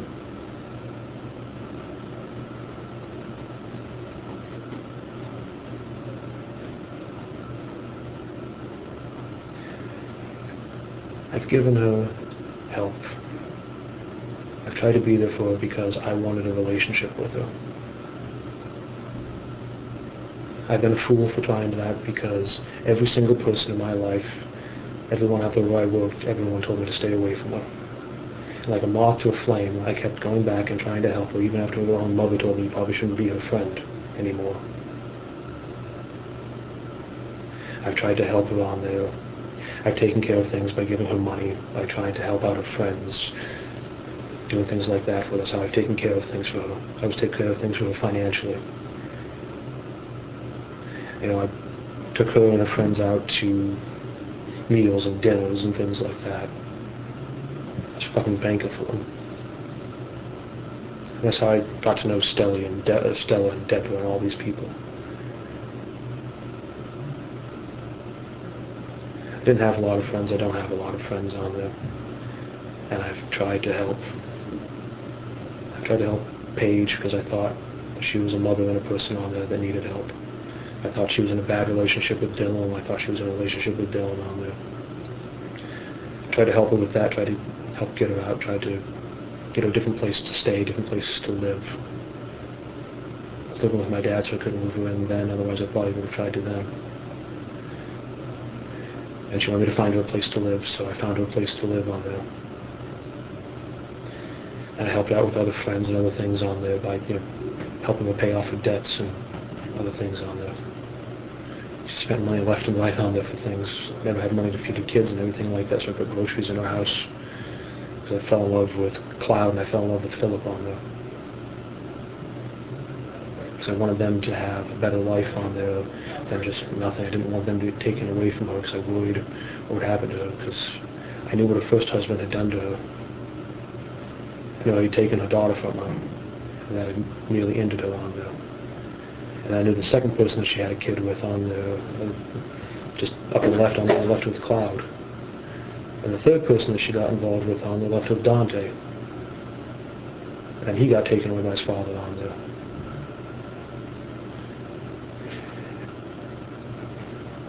I always wanted to help on there because I thought that she was a beautiful person on there that had a really shitty life. And all I tried to do was give her anything that she asked for from me. Anything financially I could do, anything physically I could do to help give her shelter, give her So comfort. you gave her your Glock to commit the murder. She asked for the gun. She asked for the gun. I thought she wanted it for protection. If after everything you've done for her, after all the money, blood, sweat, tears, and love that you gave to her, and she turned around and fucked you over, maybe if she drew you into driving her to Yakima in your rental car, and you didn't know what was going to go bad, now's the time to tell us. I wasn't there. I didn't go to Yakima. You gave her the gun, you gave her the car, and she's saying that, no, you did this, you did that. You drove the rental car to Yakima. It was your gun. And guess what? The barrel of that gun is in your possession. And the gun's in your wife's van. The gun's in my wife's van. It is. And she's willing to testify in court then. That you're the one that did it. And confess to her that you did it. These pieces of evidence isn't connected to her at all. That's It's exactly square on your true. shoulders. And you're trying to throw it back to her?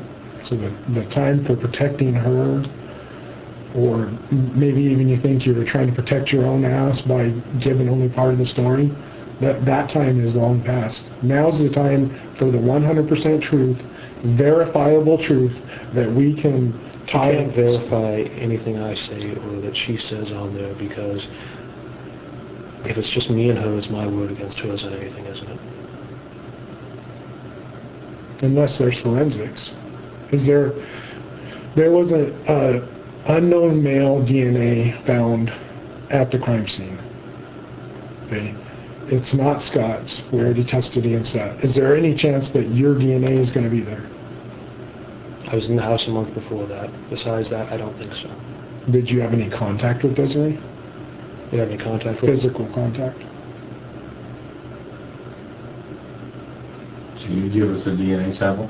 Yeah. If you want a DNA sample from me, go for it. You want to do that right now? I just have to have a swab. Of course you do. Because, this is an answer to a question that you want, so.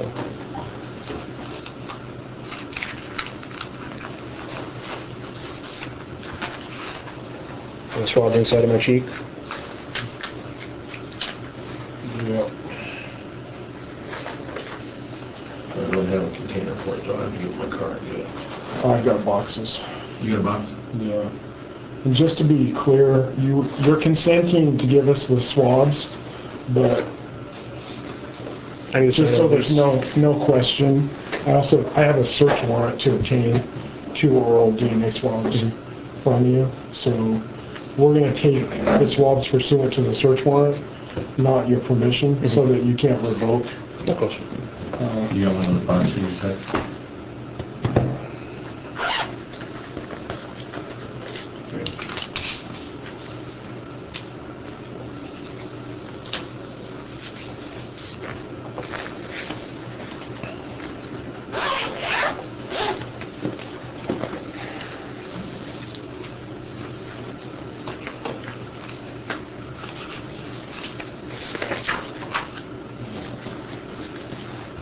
Just to make sure we do it right, I'm going to give you a receipt.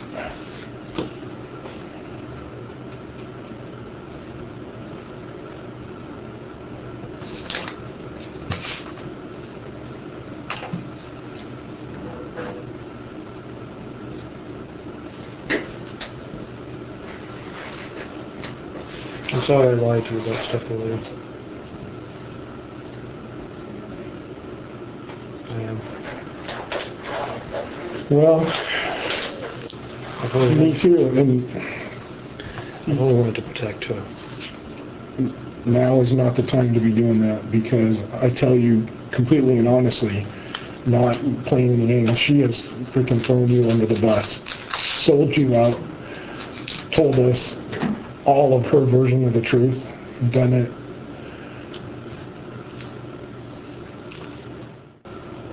She's gonna kill me. Who? Paige. Why? She thinks I crossed her. She's gonna kill me. Well, I don't know how you crossed her. She's the one that brought your name into it. She sees betrayal as something very funny on me. She probably thought I'd just die for her. Tell you anything you wanted me to do. She would think that you would just kind of fall on the sword for her, so to speak, and take the blame for it. I bet she does. I probably would have too a while ago.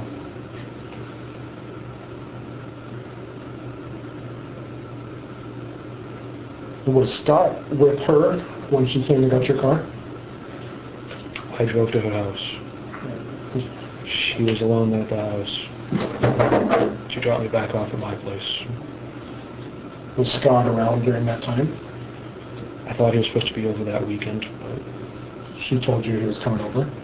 he was over there most weekends. He would get away from Des, telling her he was out of town doing things. He was over there every weekend, every other weekend down there. Did you see your gun that weekend? No. I hadn't seen it since I gave it to her, and I hadn't seen it until she gave it back. How did you get the barrel back? It was in the gun, and I changed it back because she wanted one that was threaded. And I had talked about silencers and suppressors before. She always said she had someone that could give her something. But the barrel that we have is threaded. Mm-hmm. So when did you get the threaded barrel back? That was on the gun when I got it back. And did you provide it to her? And when exactly did you provide it? She asked, when she wanted the gun originally on there, she asked for a threaded barrel with it if I had one, because she knew that I had an interest in suppressors. So she asked if I had one like that. I said yes. She asked if she could get that. I thought it was kind of weird. Did she describe to you why she would want a suppressor? No. I figured she was going to go shooting something. She talked about where she was going on her road trip that night when she dropped you off? She just said she was going out of town. But she'll be back in a few hours. When did she return? I don't know when she returned on there. She dropped the car off in the night. She said someone could pick her up on it. She just didn't want to go out of town with the car. Do you have any idea what time that was? I was up 5 o'clock, 6 o'clock in the morning, the car was back. So she had the car from 10 until that time, as far as I know. I say the windows on the car, though, and everything else was cool, so I imagine it'd been there a while. So you woke up 5 to 6 o'clock that morning, and the car was there? Yeah. She said she was... You never saw her? No. She said she was going to drop it back off. And that's at your dad's place? Yeah. She said she would leave the keys inside of the door on my side, which is the north side, which she did. At least I think she did. The keys were there.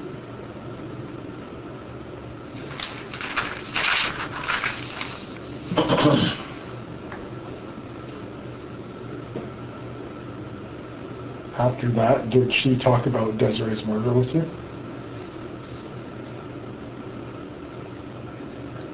She said it was fitting on the... I found it ironic on there that it had happened on there. She said it made things easier because she thought she was pregnant with Scott's kid around that time. Did she talk to you about being pregnant with Scott's kid before the murder?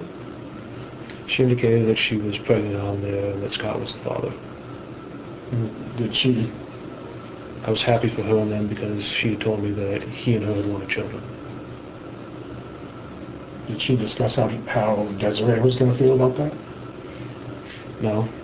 She said, well, not that Desiree was going to feel, she said that if she found out that she would leave Scott. So I thought, okay, here's your opportunity to get her out of the picture. I thought she would just, message her, talk to her, tell her something on there and get her out of the picture.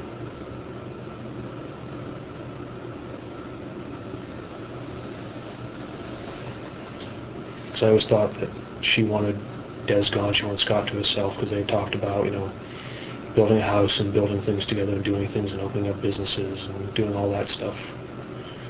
Having a long life together.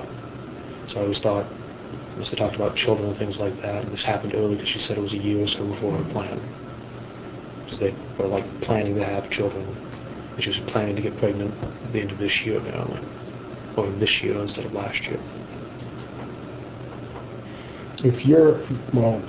She described you as being one of her best friends, and you say that you are in love with her and you do just about anything for her up to a limit. I don't believe that if she went and did this terrible thing, I don't believe that she would come back and not tell you about it. So, and I can see the wheels turning right now.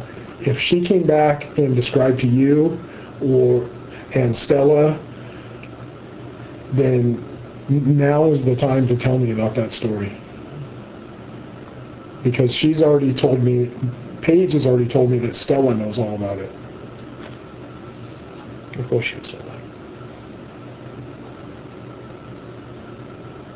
That makes perfect sense, doesn't it? So what's the story? I don't know what Paige would have said. I don't know what story she's told Stella. I want the truth. I want what you know or what you've heard. What have you heard from Paige? What have you seen from Paige? Stop. You're still holding stuff back. I can see it. Well, you need to drop that shit real quick, because that little boy that was in the doorway when we picked you up, you want to go home to him at some point, right? Yes, I do. Of course I do. So now, him and my wife. So who is more important to you, Paige or that little boy? That little boy's my world. Then give up the world with Paige and tell us the truth. We can see you're holding it back. I can put you on a polygraph right now and you're dropping it. I'm going to do well. I know. So come on. The time is now to give up Paige and think about that little guy and your wife and your future. Like I told you in the beginning, it hangs on you for your future. Protecting Paige is not helping you at all. I never wanted to know too much about what had happened. I didn't want to know because I didn't want to think that... What I do know, what she has indicated on there, was that she had this arranged for someone to do it.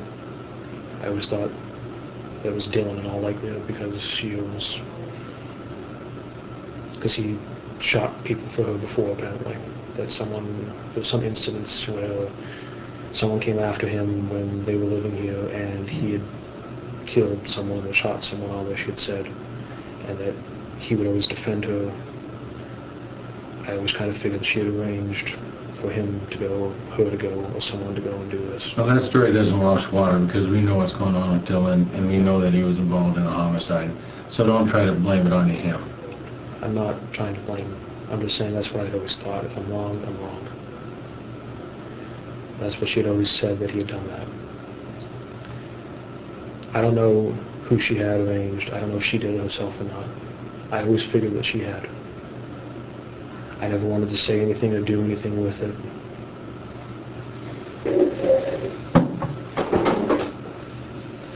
What did she say about it? She told you more than you're telling us. She always said on there that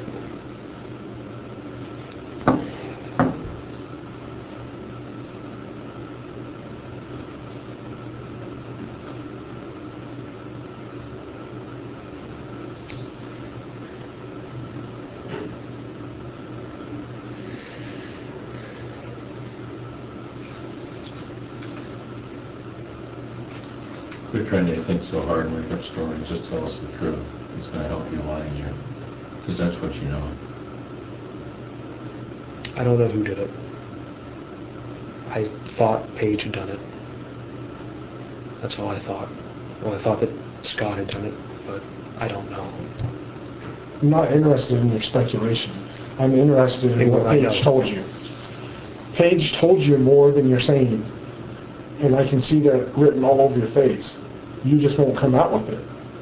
And now I gotta believe it's because you're not. We've already established that you're more concerned about your son than Paige. Paige is basically trying to bend you over this table, and so the concern for her is out the window. So you must be trying to protect yourself. That's all I can figure. I didn't have anything. I didn't go kill anyone. I didn't go shoot anyone. Okay, I believe that part. That sounded believable. What do you know? Fine. What I know is that Paige had this arranged. That's all I know. How do you know that? Because I put 2 and 2 together on all this. And because I've seen enough of what she's done, what she's told me she's done in the past, and what I've seen on there. She told me she used to run gangs and drugs and things here in Moses Lake. She said she had hundreds of people taken care of on there, up to an extent. That I never believed because I thought that was bullshit. That's what she said. You can believe me or not, I don't care. I can see you don't believe me. It's written on your face just as plain. I'm struggling with it because you've been screwing around with this for over an hour. Yeah, I know. I believe she had this arranged. She talked about enough on there having this arranged. She talked about, you heard her talk about... She talked about getting her out of the way. She talked about it'd be better if she was gone. She kept talking about that. And then she turns up dead on there. Did she say that she wanted her dead? A couple times she had insinuated that she wanted her gone. After the fact, I thought she meant dead. Because Des turned up dead. Did she ever approach you and say, would you be willing to kill her for me? No, she didn't. Because I've given her help, I've given her resources on it, but I'm not a killer. Did she ever come to you and ask, did she say, she felt this me is out. my plan? She felt me out on there before all this on there. How did she fill you out? She was asking me about, what would I be willing to do? How far would I be willing to go for things on there? I gave her help. I gave her resources and stuff on there. I said I would always try to protect her on there. But she's thrown me under the bus on things, so I have no reason to do that. That's right. She borrowed my gun. She borrowed the car on there. She gave it back later. I didn't know if she'd killed anyone or not, but putting 2 to 2 together like a person on there, I have reasonable intelligence on there. I did figure that, hey, she'd probably done this on there. When did you first make that connection in your mind? After she gave the gun back and other things, and details of the case started coming out in the news and things like that. What kind of details did you hear? Just stuff in the news. Paige looking at articles. She would look at it on her phone when I was around. Things like that. She looked at it a couple times since then. She would check on it periodically. I looked at it periodically a couple times myself, just like, what's going on with this? Because, hey, it's the only person I ever knew that got murdered, that I actually ever met in my life. So I looked it up a couple times on there. So what do you know about the murder scene? I saw the photos of the outside of the place on there. I saw the reports that said that she was shot. I think it said she was shot, but I kind of figured out you're asking about guns on there and all that too. I know that Scott was sitting outside on there when he called the cops and all that stuff. I knew some of the details from what he had said about that, what she had told me about what he had done when he got back. That's about all I know. I've been in the house one time. I've gone through there. They took me on a tour. I don't know if that was just, I went there because Lorene wasn't doing good. They had her committed and everything else on there, and I was wanting to get out of that because I couldn't keep going over there because I thought she was just going to OD and everything else on there. I didn't want to be a part of that anymore. Scott wasn't being around anymore, so I went over to the place one time to ask, what's going on with this? You going to help this old lady out or not anymore? And pretty much she wasn't anymore. That's the only reason why I ever got involved over there with that was Paige introduced me to them. Paige introduced me to Lorene on there, and I bought her Christmas. I was trying to help her. I was trying to be a nice guy because I saw this old lady that wanted help and needed help. That's what I did with that. I knew where Scott lived and everything else on there because I got the address and everything else.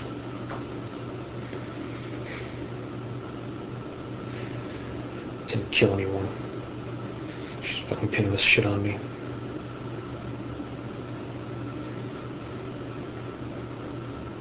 You said that it makes sense to you that Stella would be, that Paige would say Stella knows the story.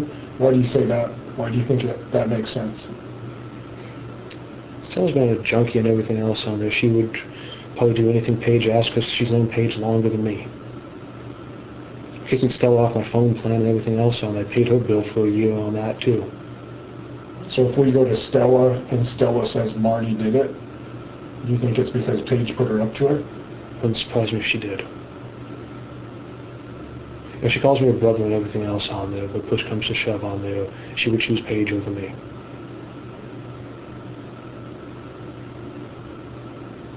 I'm disposable to them in all likelihood. Do you think there's a chance that Stella's going to say it was you? That this was all a plan orchestrated by Paige and you were the tool that she used to do the job? I don't know what Stella would say. I know what the truth is. I know what I've done and I haven't done. You'd be willing to take polygraph for that? If you want to give me a polygraph, go ahead. You can pass it. I don't know. I've never taken a polygraph. I don't know if I'd pass or not. I believe I would on there because I'm telling the truth. Well, if I were to ask Detective Pearl to take a polygraph regarding the murder of Desiree Sunford, he would have said, yeah. And I asked him, would that show that you're lying or telling the truth? He'll say that he had nothing to do with her death. And it would He's show in a the calm truth. frame of mind. I'm not calm right now. I mean, you want to pick apart words and odd phrases on there and use to try to pick apart things on there to say that I did something or didn't do something. No, it's just a simple yes or no question. Did you kill her? No, I did not. Is your DNA going to be found in that house? Probably because I've been in there once. Well, that's just once. I went all over that house. Scott took me on a tour. He insisted on it. You were just walking around. Where was Desiree during that time? They were packing. They were loading up his Charger and they were going out of town for something. I think they were coming to Moses Lake because they spent weekends with their parents. Did you have any physical contact with Desiree? Shook her hand, introduced myself. That's all the contact I had with her. Got the door for her on the way out when she was carrying out luggage. That was it.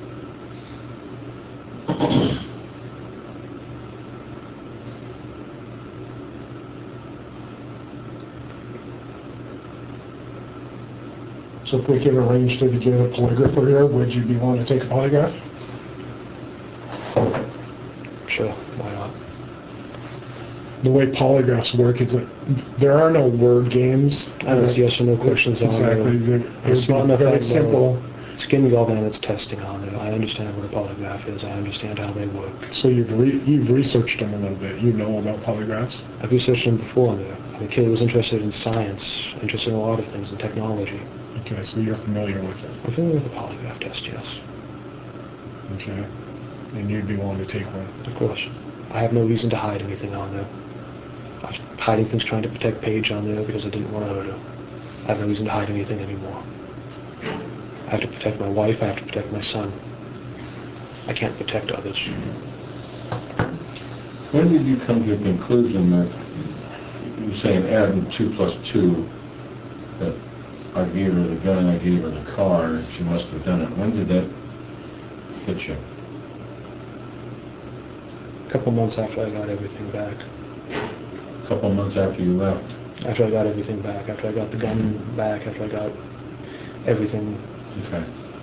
I didn't want to think So a couple months after that, you go, wait a minute, I think maybe she has something to do with this. Okay. I figured she was involved. And Desiree is the only person you ever known that was a murder victim. And I didn't go to the cops, didn't go to the police or anything on them. Yeah, why? It was the only thing she had done it. Why did you keep the barrel?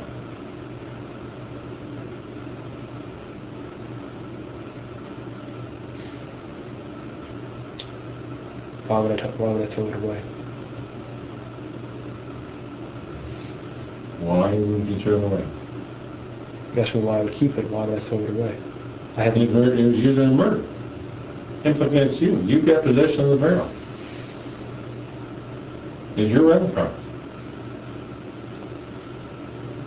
Why not come to the authority and say, hey, wait a minute, I'm not involved in this, but something's happening here.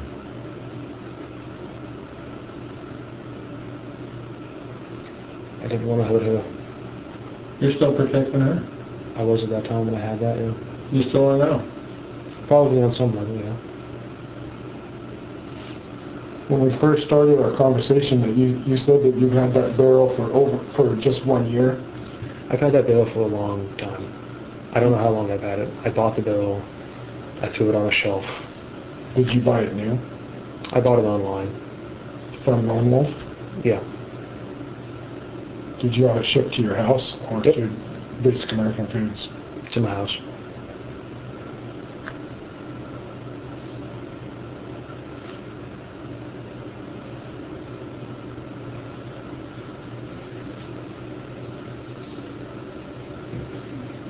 You do remember that now. I knew it when I told you that. I was hiding it because I didn't want to implicate Paige.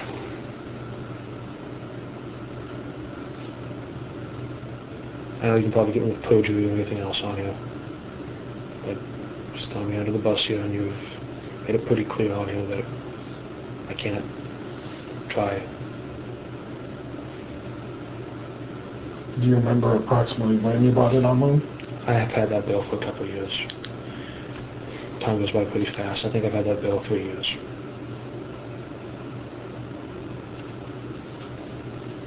You can check on that, I'm sure you will. Do you have any other barrels for that Glock? No. The rest of the Glock that's in your wife's van, it doesn't have a barrel? It does, has the original bill. Oh, okay. Again, I was interested in buying a silencer after when I knew the law was going to be changing and all that. So, whenever the law changed in the state that you could again buy a silencer. So you can figure out Did one you of also those about give that. Paige a suppressor for that guy? No, I never bought one. Did you try to make one? That work? No. I've never used the tool shop out there. Does your dad have burn barrels behind his house or Yes, he does. on his property? Yes, he does have burning bills. Did you burn any clothes out there in the burn barrels? From time to time. Why would you burn them? Ratty old jeans and things like that. What else would I do with them? I don't know, give them a good one. I don't know. Like us gas, we burn plastic, we burn all kinds of things. I know it's against the law, but Just anything. So there, we may find some burned clothing in those burn barrels. I don't know if you'll find anything in there or not. I haven't been there in a while. Any chance we'd find burned clothing Paige's size? I can't imagine why you would. I've never burned any of her clothing. Even after that night when the car came back, you and Paige didn't burn clothes in the burn barrels at your dad's? I wasn't with Paige that night. She dropped the car back off. She didn't ask me to dispose of any clothing after that. She held on to the gun for another month or two on there, and then she returned it. She said that the clothes were burned at your dad's. The clothes that were worn during the murder were burned at your dad's. She didn't ask me to burn anything. I didn't burn any clothes at my dad's. You wear Dr. Scholl's shoes? I have previously on there. It's probably still at my dad's if I have them. What size? It varies on there I've worn from a 12 to a 14 on there usually. 12 to 14? It depends on the style and fit. You ever wear Dr. Scholl's with the Velcro over the top? No, actually I don't. I don't like the Velcro shoes. Have you ever had any? I don't think so. I always buy tie-up basic shoes because I don't like the way Velcro shoes fit. 'Cause I always find them loose. I like them tight on my ankle. I have weak ankles from being when I was a kid, so I don't buy the Velcro ones because they're really not my style. There were some bloody shoe prints left at the crime scene the night of the murder. And they were Dr. Scholl's, obviously. Since you're asking, yeah. What are the odds you think that those will match your size foot? I don't know. I don't have shoes like that anymore. I have bought them previously on there, but I wasn't there. So they shouldn't match my feet. I don't know who did this, so I don't know what size they have. You have 2 pairs of Dr. Scholl's at your dad's house? I think I have one left, I'm not sure. I have numerous work boots and everything else there still, I think, but...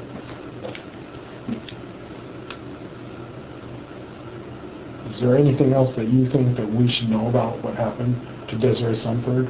Or anything that Paige has told you, any rumors you've heard, anything you think we should know about what happened?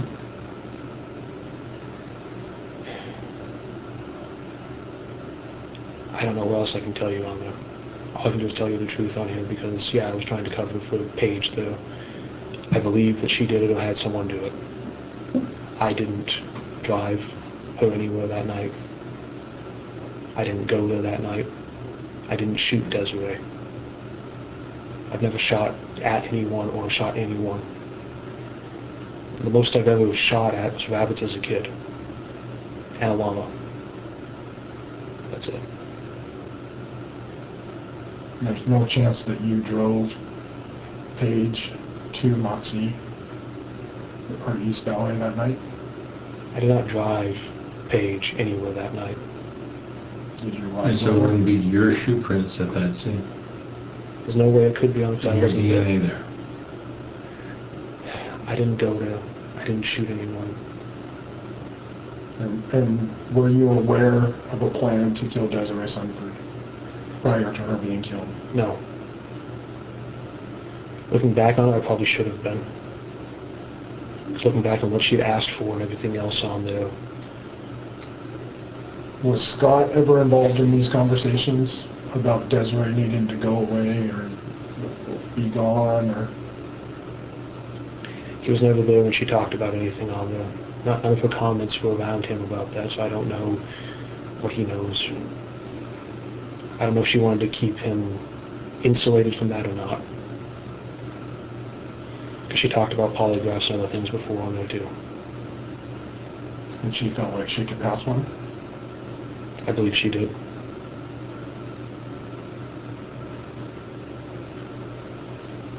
But I think she wanted him to be able to pass one.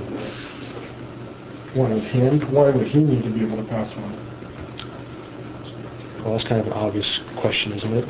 The husband is a prime suspect in any murder of a spouse. Yeah, but he didn't give this girl a gun, No. didn't give her a car, didn't have the right shoe size. No. I don't know what size Scott's shoes are. We do. Of course you do.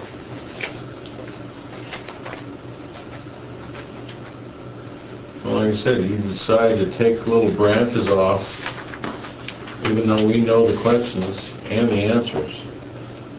Yeah. Did you know my shoe size before you came in here?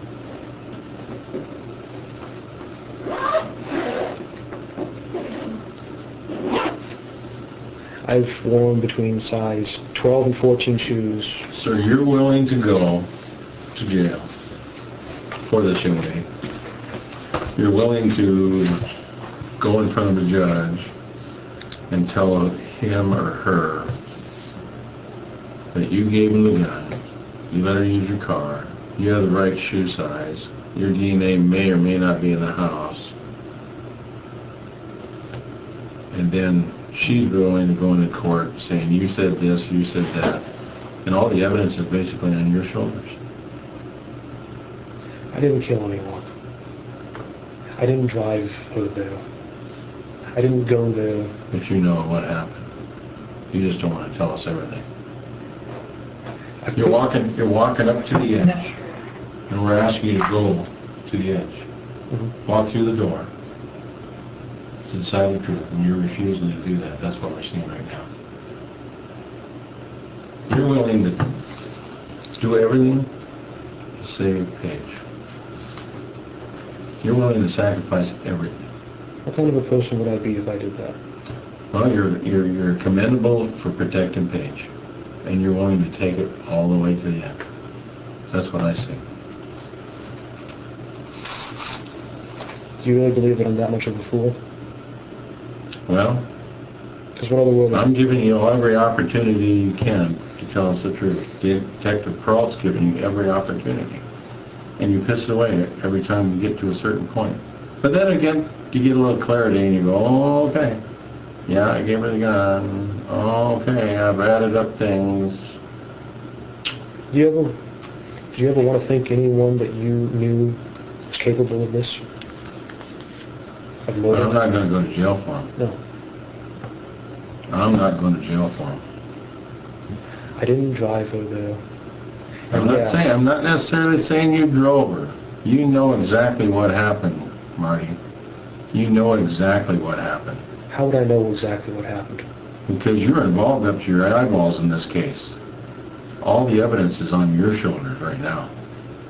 And a statement from a somewhat related, yeah. Now we're going to send your swab to the lab. You know that's going to happen. Yeah. But we already have the gun barrel. And by now we've got the gun. Yeah. Because we've got teams looking through your house and your dad's house. We didn't come over here. There's 15 people involved in this investigation going on right now. Of course. You get us all coordinated on there in case you think I'm going to hide evidence.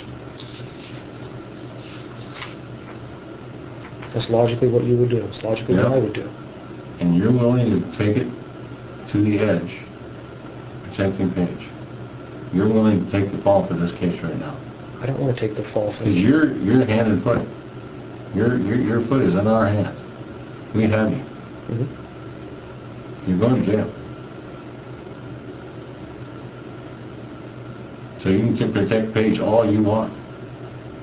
I didn't kill anyone. But you're going to jail. What are you going to arrest me for? First degree murder. Unless you want to tell us the truth. You would have shackled me. And truth. You would have shackled me and taken me out of that house a lot differently on there. Not necessarily. Not necessarily. But after what you've told us for the last hour and a half, I don't think there's any doubt in Detective Peralt's mind that you're going to jail. And you're protecting Paige. What we're trying to get to is the truth. The truth. That's it. We want to know the truth about what happened to Desiree Sunford and why. That's what we're trying to get to. Plain and simple. That's what led us here to talk to you. What led you here was Paige implicating me. She's probably an anonymous tipster and everything else. I don't know if that person even existed. Because you could have lied about that. Would you describe Paige as being pretty brilliant and she's smart? Yes, she is. So she orchestrated this whole thing where from the beginning she's talking to you about Desiree needs to go, and then she just happens to borrow your car, which just happens to be a rental, during the time that Desiree is killed. She just happens to have your gun on it with the barrel she got from you that's threaded for a silencer. And then she plays it cool for a year and a half or however long it was, and then all of a sudden, boom, the revelation. It was Marty. That was all planned from the beginning, you think? She's that brilliant? I think she's betrayed. I think she feels betrayed by me. Because you married Elizabeth. From her text messages, from what she told me on there for things, for her accusing me of sexual harassment at work on there. I don't know when she did this, when she talked to you guys. I don't know. Scott's betrayed her too. She came running to you saying Scott's living with another woman. Why She said not? that she was cheating on her, yeah. Why not throw him under the bus and put the gun in his hand? I don't know. Maybe from the beginning she planned to play me, I don't know. She knew Scott before she knew me on there. She wanted to have children with him. I think she just wanted me to be the fall guy for all this. I think I was a pawn in all this, trying to use me to get what she could out of me to get this done.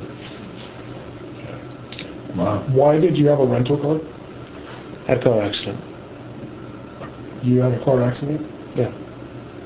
Why wouldn't that show up on the Carfax for your car? It should. Because I looked it up, and there's no collision on there. Um, When was the collision?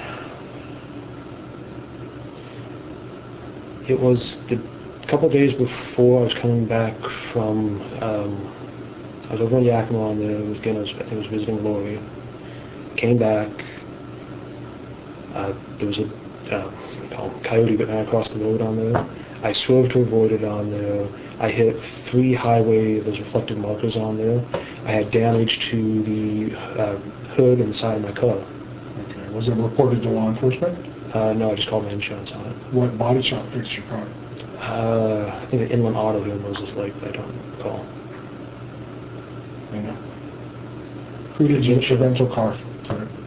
My insurance arranged it. Where did you drop it off? Your memory has gotten better as we went. Again, You're a sharp guy. Where I did you dropped drop off it at the off? airport. I think it's Hertz. I don't recall. Hertz car rental? Would you say, It's whatever one's out at the airport by the gas tanks out there for the aviation fuel. how many are out there? Are there a whole bunch? I'm not familiar with Moses Lake. Is it It's- one rental car company out there? Or? I don't know either. I'm not familiar with the airport. I just think it's Hertz because I think that's the one that's out there. Okay. So I picked up the car. I think they dropped off the car because they sent some blonde-haired kid to pick me up from the body shop. And who's your insurance company? It was either Geico or Progressive at the time. I don't remember. I think probably Progressive from the time frame.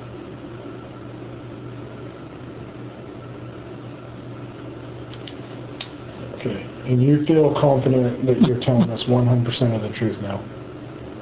We've gotten past all the... What do you want to ask me? Is there anything on there, any other questions, anything that you think that I was... Have you been dishonest with us?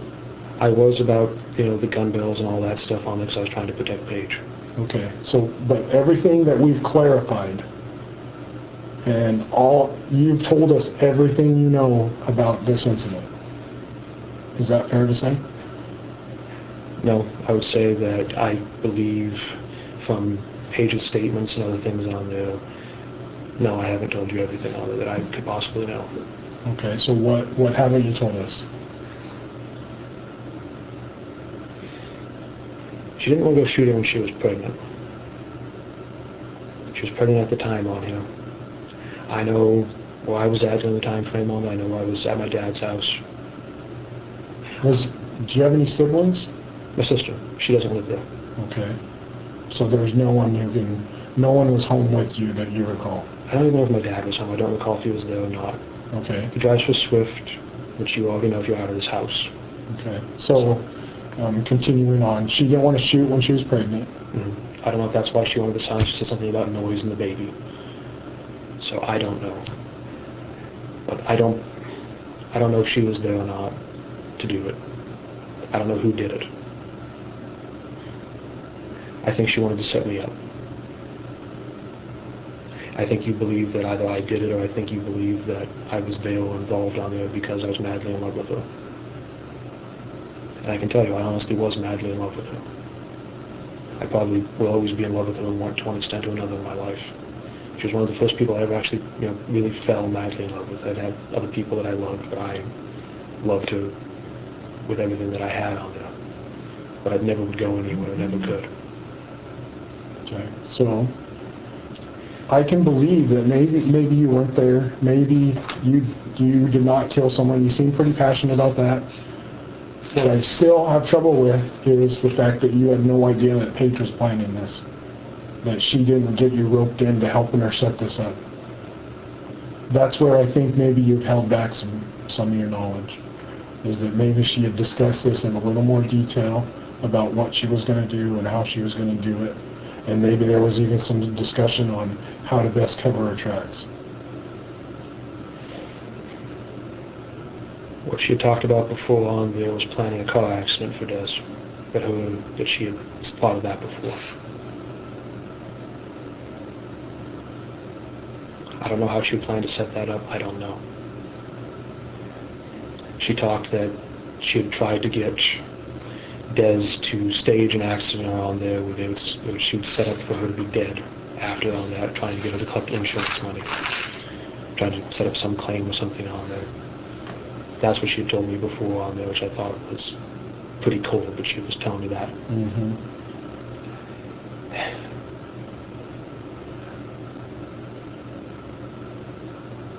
I didn't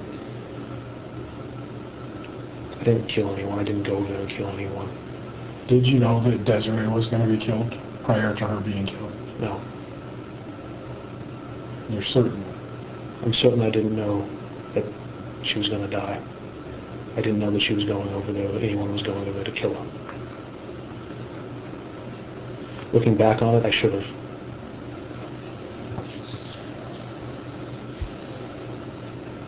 Yeah, I'm blind, I'm a fool. I'm an idiot on there for all that.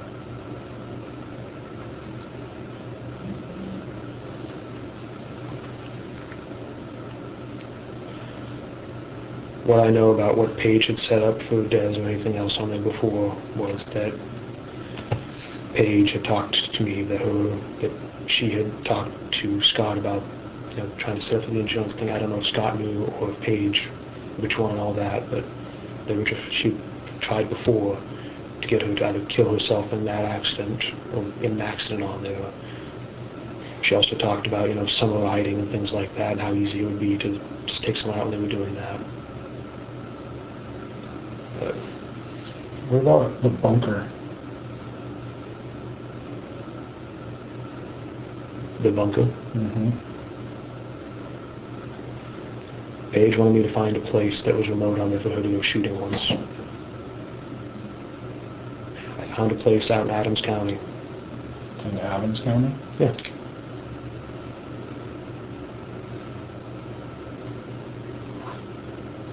She didn't want to go. She couldn't go shooting at my dad's. She didn't want other people coming out there to go shooting. I used to know people out there, Lee and Cindy Etherington on there. Some of the kids, told me, hey, kids go shooting over here in this area on there.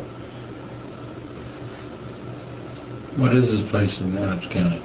Do you have a map you can bring up? Well, I know right-handed, but we certainly get one for you, but I mean, what is it? I think it's off of Harrington Road. It's just a couple of old grain silos and an old farm set that was down. It's grain silos? Yeah, it's a couple Nothing in the ground and kind of buildings up still? Some of the silos are up, the paneling and all that's starting to come off, and it's just like an old dilapidated thing from like the 50s is what it looks like. There's places littered with shell casings, shotgun shells, beer bottles, signs of bonfires. It's just a place where kids have gone out there just to go horsing around is what it looks like. I knew about that on there.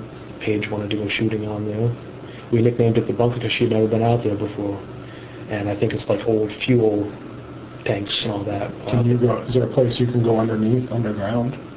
No, I don't think you could go there. You used to have to take a ladder or something.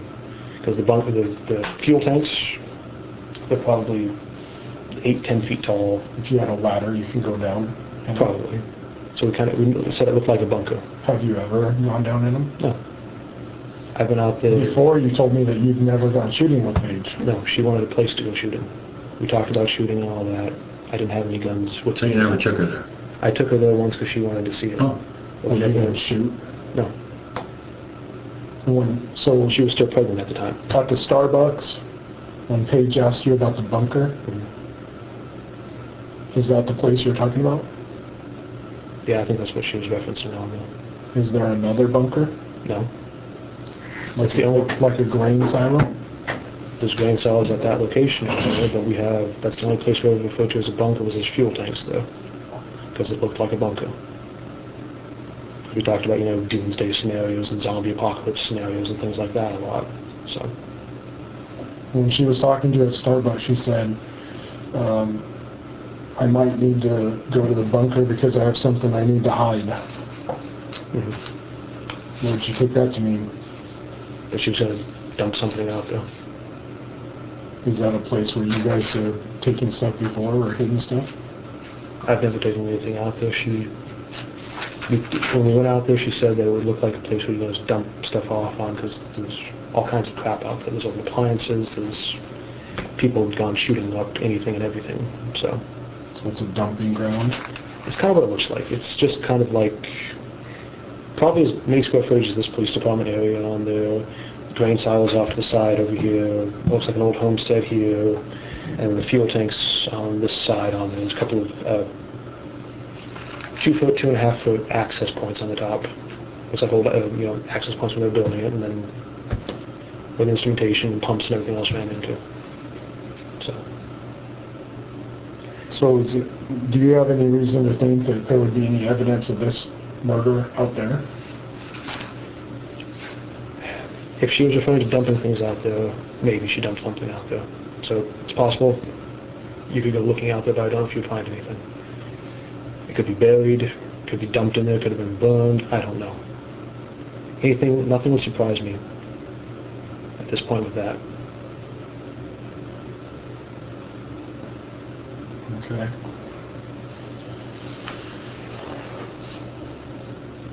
Now, is there anything that you've left out, anything we need to clarify, anything that you haven't been completely honest about, anything you know about that we should know about, anything at all? Are you satisfied now that everything's on the table, all the cards are on the table, you've told us the truth about everything, there's nothing else that... From that time frame on, the page asked me to keep a computer monitor and cable of Scott's for a while on there in storage. I did, and then she asked for it back on there because apparently he was building a system for his friend Ryan. I thought it looked like the one that was in his house. But just a regular computer monitor? It was a flat screen monitor and a cable for it, HDMI cable for it. Was there anything else that she had you hold? She had me hold those 2 items. Did she get them back? Yes, she did, because Scott was building a computer system for his friend Ryan about 6 months ago on there. He wanted to use the monitor for that. It was give or take on the time frame. Did she ever say anything to you or give you an iPad to hold? No. She's never had an iPad to my knowledge. Is there any chance that you wound up with one of Scott's 1911 .45 pistols? I had a 1911 pistol myself at one point. I don't have any currently. Did you get it from Scott? No, I bought it from Tri-State Outfitters here in town. Okay.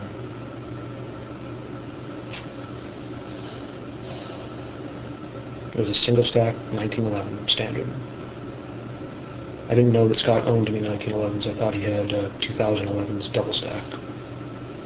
That was his carry weapon that he always had. Yeah, he had a 1911 that was taken.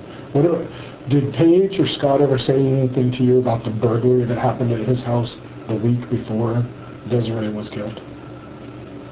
She made a comment after that it was convenient. Did she clarify that or give any context? For Des having been murdered on this, she said it was convenient. She said that she thought someone was trying to get information on them. I asked her why anyone would be trying to get information on her. She said she didn't know. She always indicated on this she thought she was going to die young. That Desiree or Paige? Paige. Paige thought she'd die. She thought someone was trying to get information on her or Scott for something on there. I don't know why, because she said the items that she knew was taken on there led her to believe that someone was trying to get information. Mm-hmm. She said something about why did they take electronics and stuff when his guitars and everything else were more easy to pawn. Which didn't make any sense to me, but I just recall her saying that.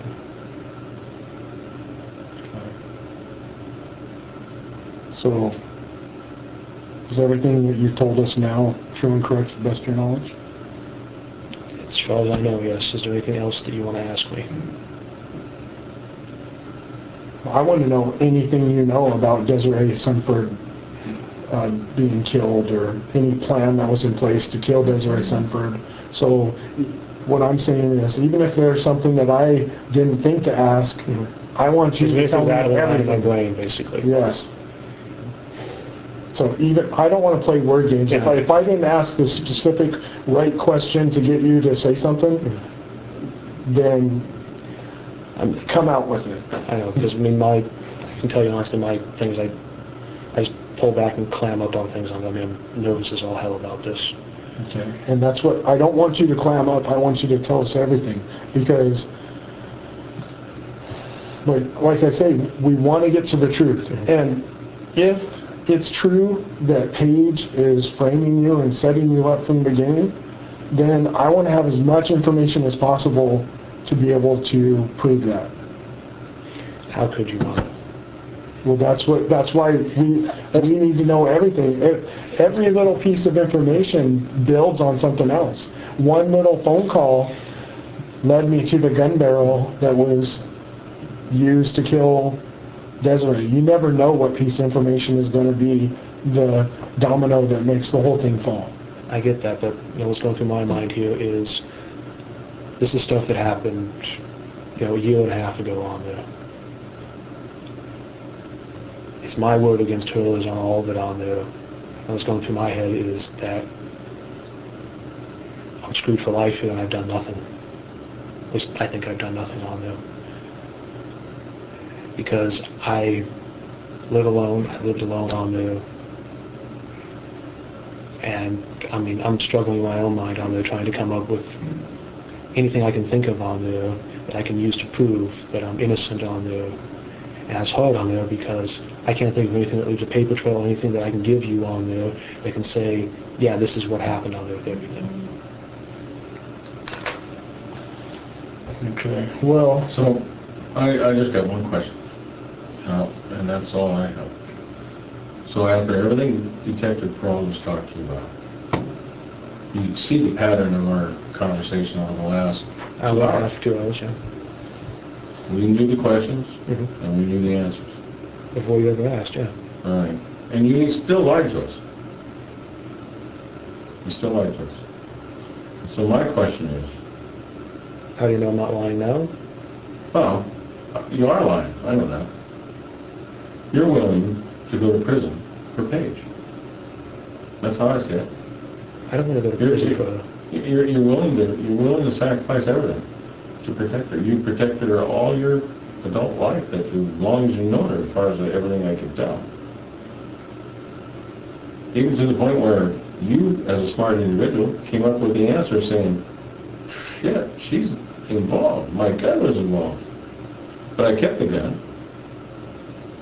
And you lied to us about everything up until about 35 minutes into this interview, you finally said, shit, This is what I I gotta know. start telling you the truth. I don't want to die for something. I don't want to go to jail for something I didn't do. I mean, every time he comes up with a little more thing about a conversation you had, where do you think he got that information? You would have got it from Paige or something on there for information that she had, or you guys' investigation, or other people, or something on there. You might have gone through So, every record and everything on there. just before we turn off the tape recorder, you had no knowledge of the murder? And you don't know who did it? I have no knowledge of, I have no prior knowledge of the murder on there. I did put two and two together and figure that Paige had probably done it after the fact on there, and I did not come forward with that, and I should have. I didn't kill her. I didn't kill Des. I didn't drive Paige there. And like Detective Pearl was saying, we're not playing word games. I know. Maybe you didn't kill her. Maybe you didn't kill her. But you know a lot more than you tell me. do you know for a fact who did? No, I don't. Were you present that night? No, I wasn't. Do you know who was? Answer carefully. Answer honestly. The best of my knowledge is that Paige had it arranged, that she had contracted it to kill in some way. And who told you that? Paige's conversations after the fact on there, and what she had said about how convenient it was and everything else on there. Did she ever come out clean and tell me that she arranged to have Des killed? She was careful about that and didn't say that. She hinted to that she had her taken care of on there. Did she say how much money her contract was? I don't know if it was for that. She didn't say. I don't know her finances beyond what I've helped her and given her. I thought she had it arranged in some way. She talked about people owing her favors like that from before.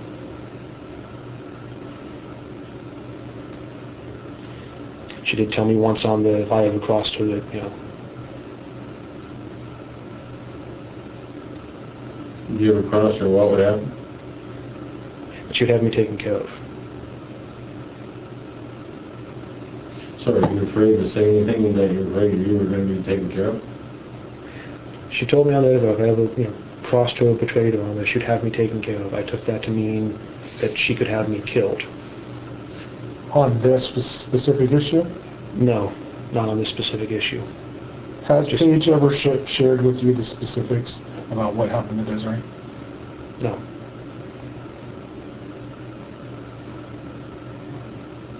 Has anyone else ever talked to you about specifics about what happened to Desiree? I don't know anyone that would know anything. So no. So you're not necessarily protecting Paige, you're trying to protect yourself and your family from harm. So you're not going to tell us anything the truth. You're that scared of her? Because you know she's involved in one killing. Are you afraid of her? Am I that afraid of her?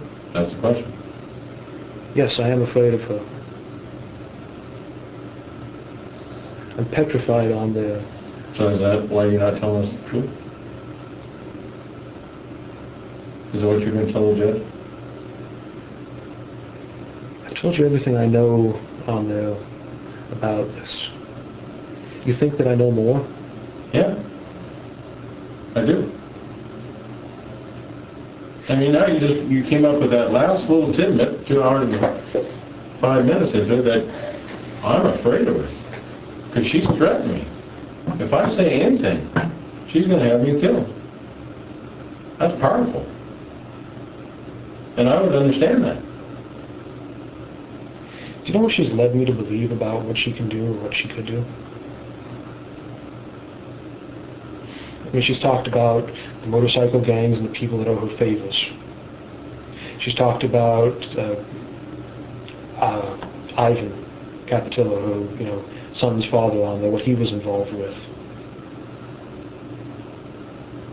And how he had people taken care of on there. She's given me lots of reasons over the entire time I've known her to not try to cross her on there. That's the only reason why I never came forward before on anything on there, was I didn't want to die. I didn't want her to think that I'd given her up. Let me ask you this now that that's out there. Do you feel, is just yes or no, are you holding anything back now out of fear of Paige? Yes, probably. I don't know though.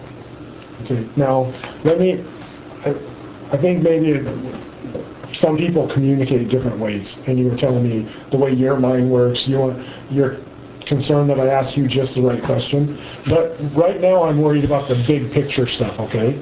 The big picture stuff is, did you kill Desiree? No. You say no. Do you know who did kill Desiree? I have a good idea that Paige had it done. Okay. Were you present when she was killed? No. Were you involved in or aware of the planning of Desiree's death? Not beforehand, and no. Okay. I mean, after the fact on there, I figured on there that she had done something. Has Paige ever confessed to you that she killed Desiree or had her killed?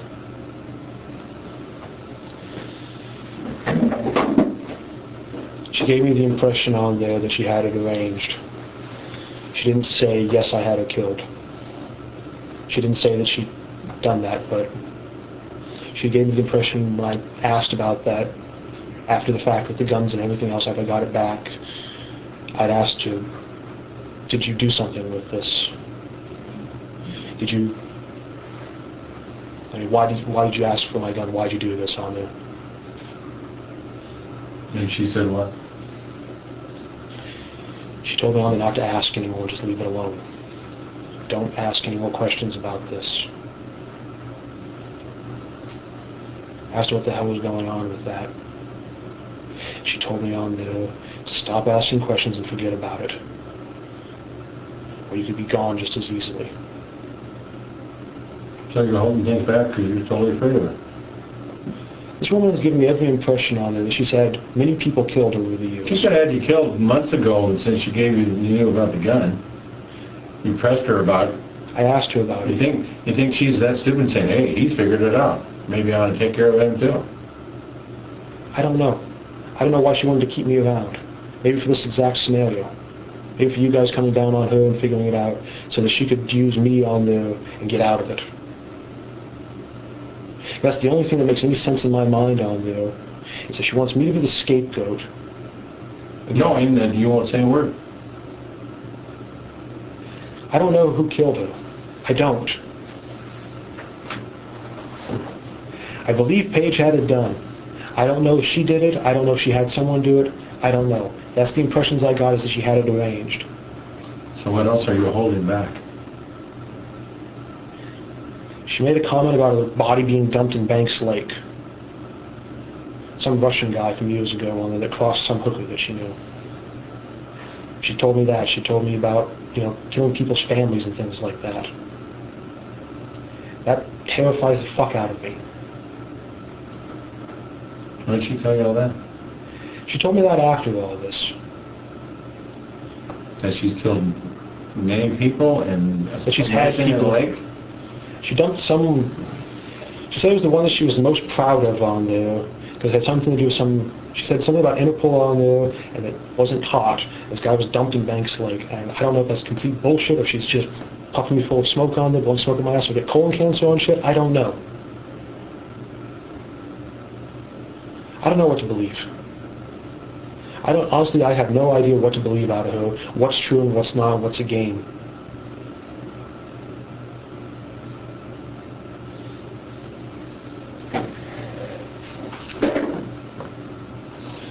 Okay, so going back to the big picture, just globally, don't get hung up on, did I tell them every minutia about every conversation I ever had with Paige, okay? Don't get hung up on that. Just thinking big picture, knowing that I'm worried about the global stuff, the big picture stuff. Is Marty involved? Did he know about this? Okay? Do you feel like you've told me everything and you've told me the truth about everything you know? I feel I've told you the truth as far as I know on there, yes. Okay. And do you believe that you would pass a polygraph at this time based on those big, global, big picture questions? If you had to answer those yes or no, do you believe that you would pass a polygraph? I believe I would pass a polygraph. Okay. Is there anything else that you think I should know about? Any big thing that's jumping out in your mind? Oh, I should have told him this. Keeping in mind that I don't need to know about every detail about every conversation you had. I think you're getting a little hung up. I am, because how can I not get hung up on there? Well, I'm sure you're in a bad spot, and These details of my life, I mean, I'm sure I probably lost my job and everything else. I mean, I have no savings left. I have nothing else left on there. This is a threat to my actual life.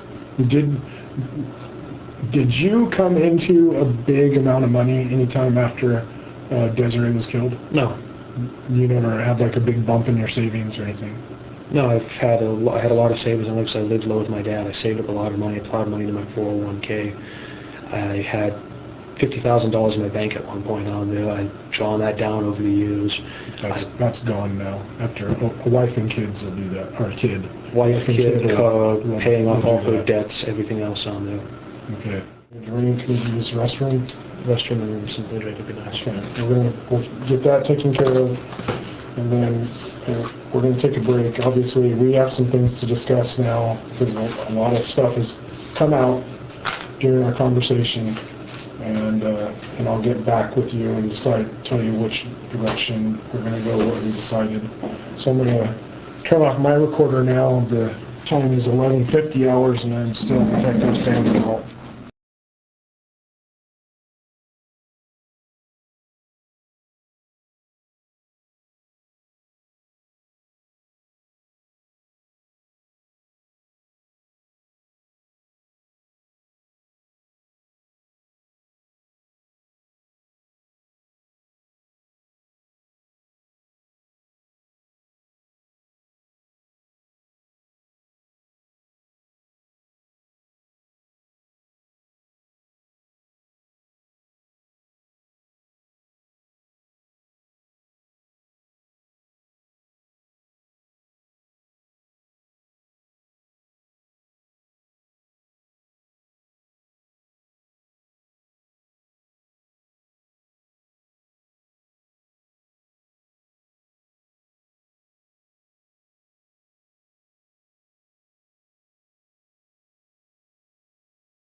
Today's date is November 13th, 2014.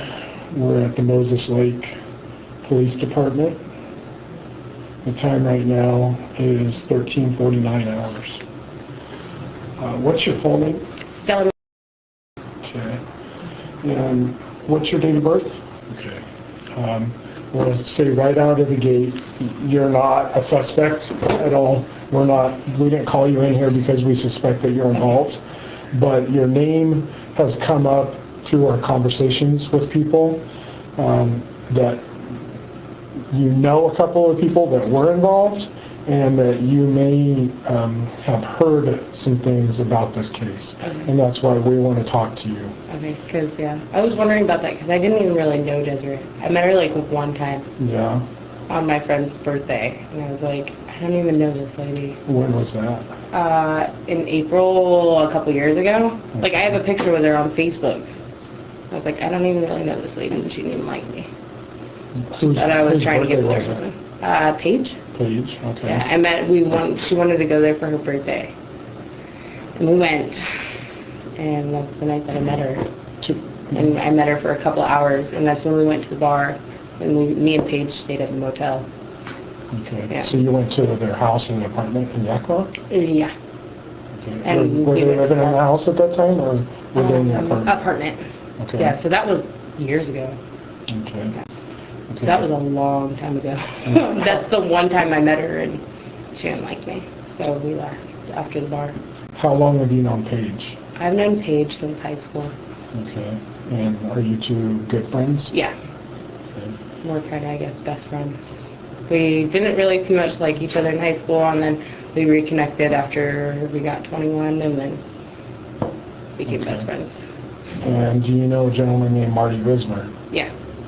Okay. And how long have you known Marty?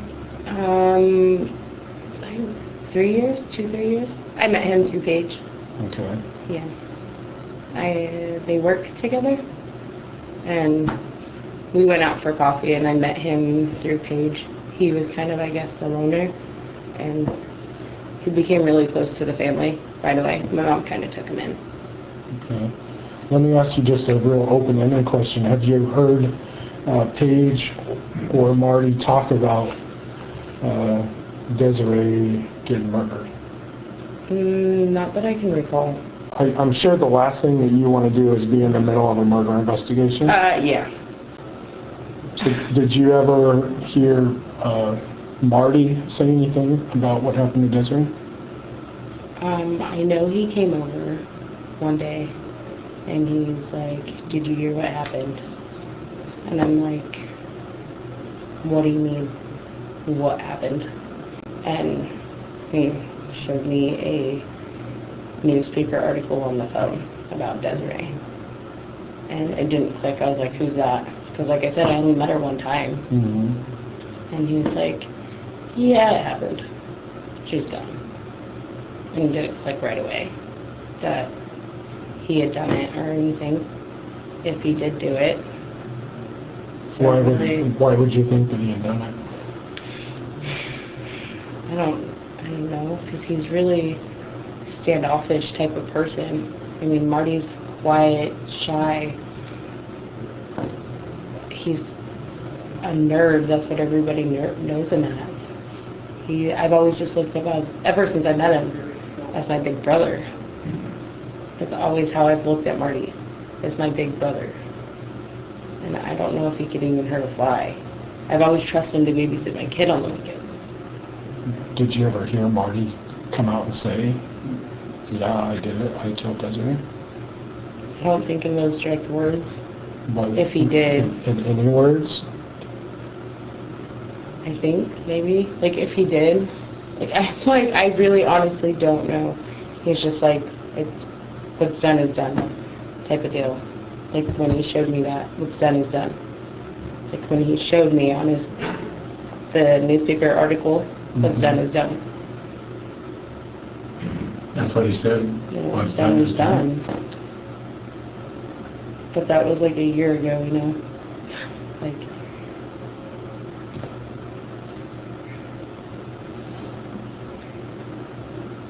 I honestly don't see Marty doing it. I don't. I trust him with my kid. He's that quiet person that stands in the corner. I don't. Well, like I told you, out of the department, and Detective Paul said, you don't want to lie to us, because that just gets yourself in a lot of trouble. And you got a lot to go for it. You're not involved in this mess, but people have drugged you into it by mentioning your name. I don't know why anybody would want to bring me into it. Yeah. Well, I already have so little. We heard that Marty actually confessed to you and told you all about it. I space out And when people talk to me. That's probably why I think that. This isn't the kind of conversation I would think you would space out. You would remember something like this. I mean, I can see spacing out over, I went to the grocery store, then I went to the mall, and this is like, I'm friends with gang members I showed up in... druggies. I think I've learned to just shut my brain off. But I know. if you would have said, you know, I killed this person, or Paige killed this person, or I know who killed this person, you would have perked up on that. Because this is the kid who watches your child. This isn't just, like I said, maybe I just a don't casual want myself conversation. to believe it. Well, a lot of times you don't believe it, but, I know. you know, and you're not necessarily protecting him by not telling us the truth. I know. I mean, you're actually putting yourself in more problems. Are you afraid of Marty? I don't think I'm necessarily afraid of him. Are you afraid of repercussions from talking to us? Maybe. From who? No one. I think I'm more afraid of losing Marty because he's helped me through so much. Losing your child? No, Losing your child, or losing something else? Losing Marty. Right? That's what you said. You don't want to lose him because he's been so helpful? He helped me when nobody else did. He believed in me when nobody else did. Well, I can see where you would form a strong bond with him because of that, because he seems, he's an interesting guy. We just spent a considerable amount of time with him. And I can see where he's willing to help you out, and, you know, probably in a number of ways, you know, not just financially, but anything. He'd bend over backwards for you. It wasn't even financially. Like, when I lost all hope, Marty did not lose hope in me. When I was ready to give up and drop out of school, Marty pushed me, so I didn't. And yet I still dropped out of school. Marty was there for me when I had no one else. But the thing is, as nice and helpful as Marty may be and as good a friend as he may be, the fact is that a woman was home alone in her own bed in the middle of the night, early in the morning, laying in her bed without her clothes on even, just laying there sleeping, and all of a sudden someone comes in the door. She goes out to see who it is, and they open fire and they start shooting her. So you go from dead sleep to all of a sudden you're up, your alarm's going off, you don't know what's going on, and someone started putting bullets in her. If Marty was involved in that, he needs to be held accountable. No matter how nice or helpful or how good a friend he is, if he had some involvement in that, he needs to be held accountable. And if he confessed to doing that to you or told you anything about it, then you need to tell us. Yeah, I know. And yeah, you're right. And he does need to. So why don't you tell us what he told you about it?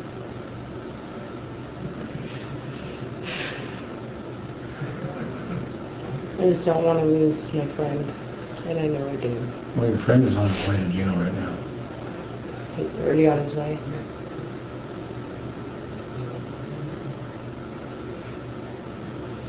Yeah, I guess.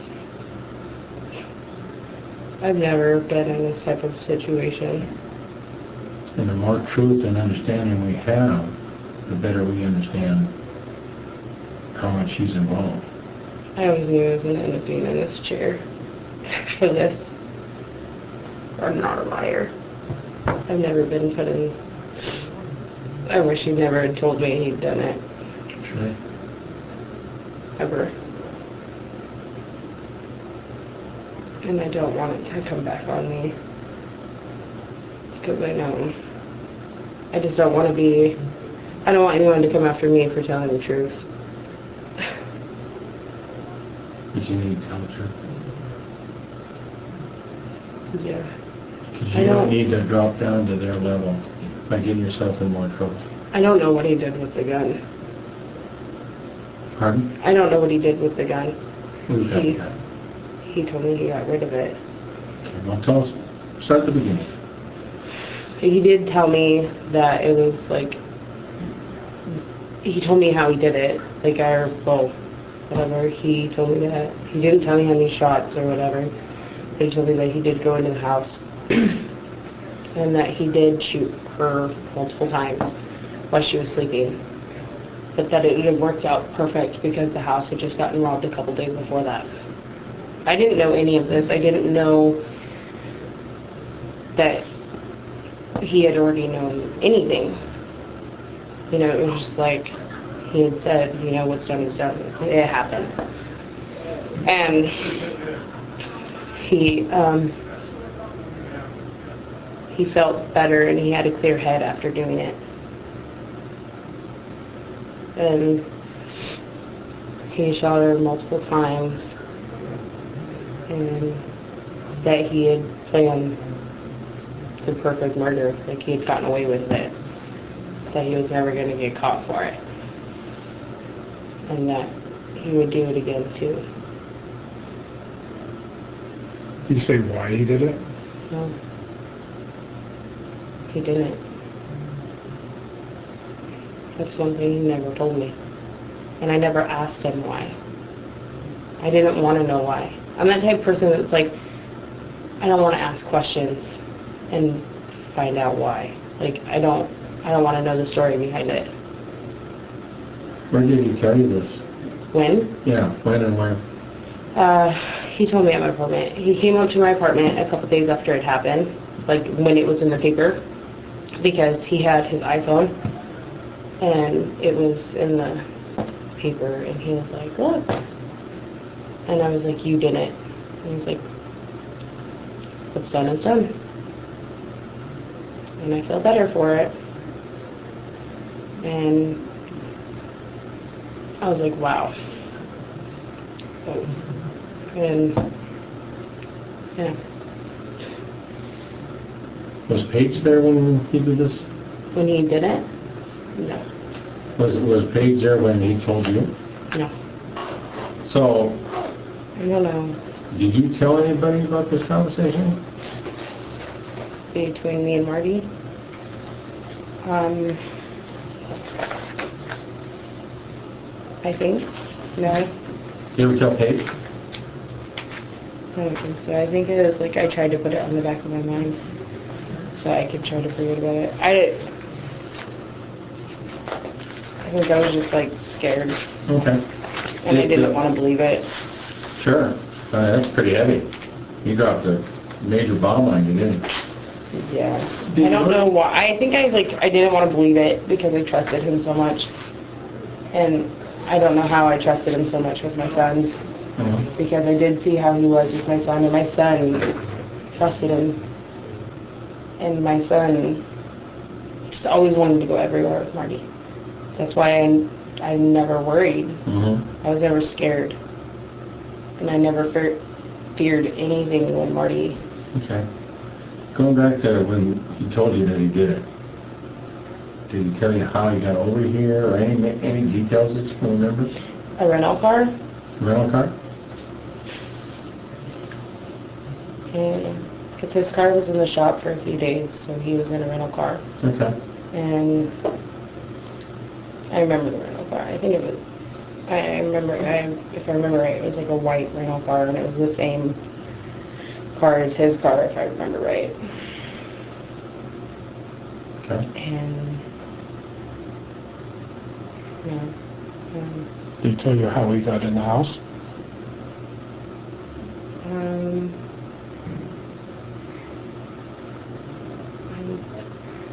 no, that part I don't remember.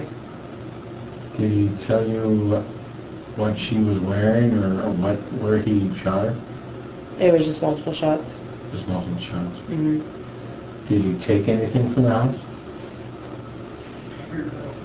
I think he was trying to make it look like a robbery. Yeah? So what did he take from the house? I think it was a jewelry box. Okay. But I think he got rid of it. I don't Anything know. else from the house that you think of? That he made it look like? He said he trashed the place. Okay.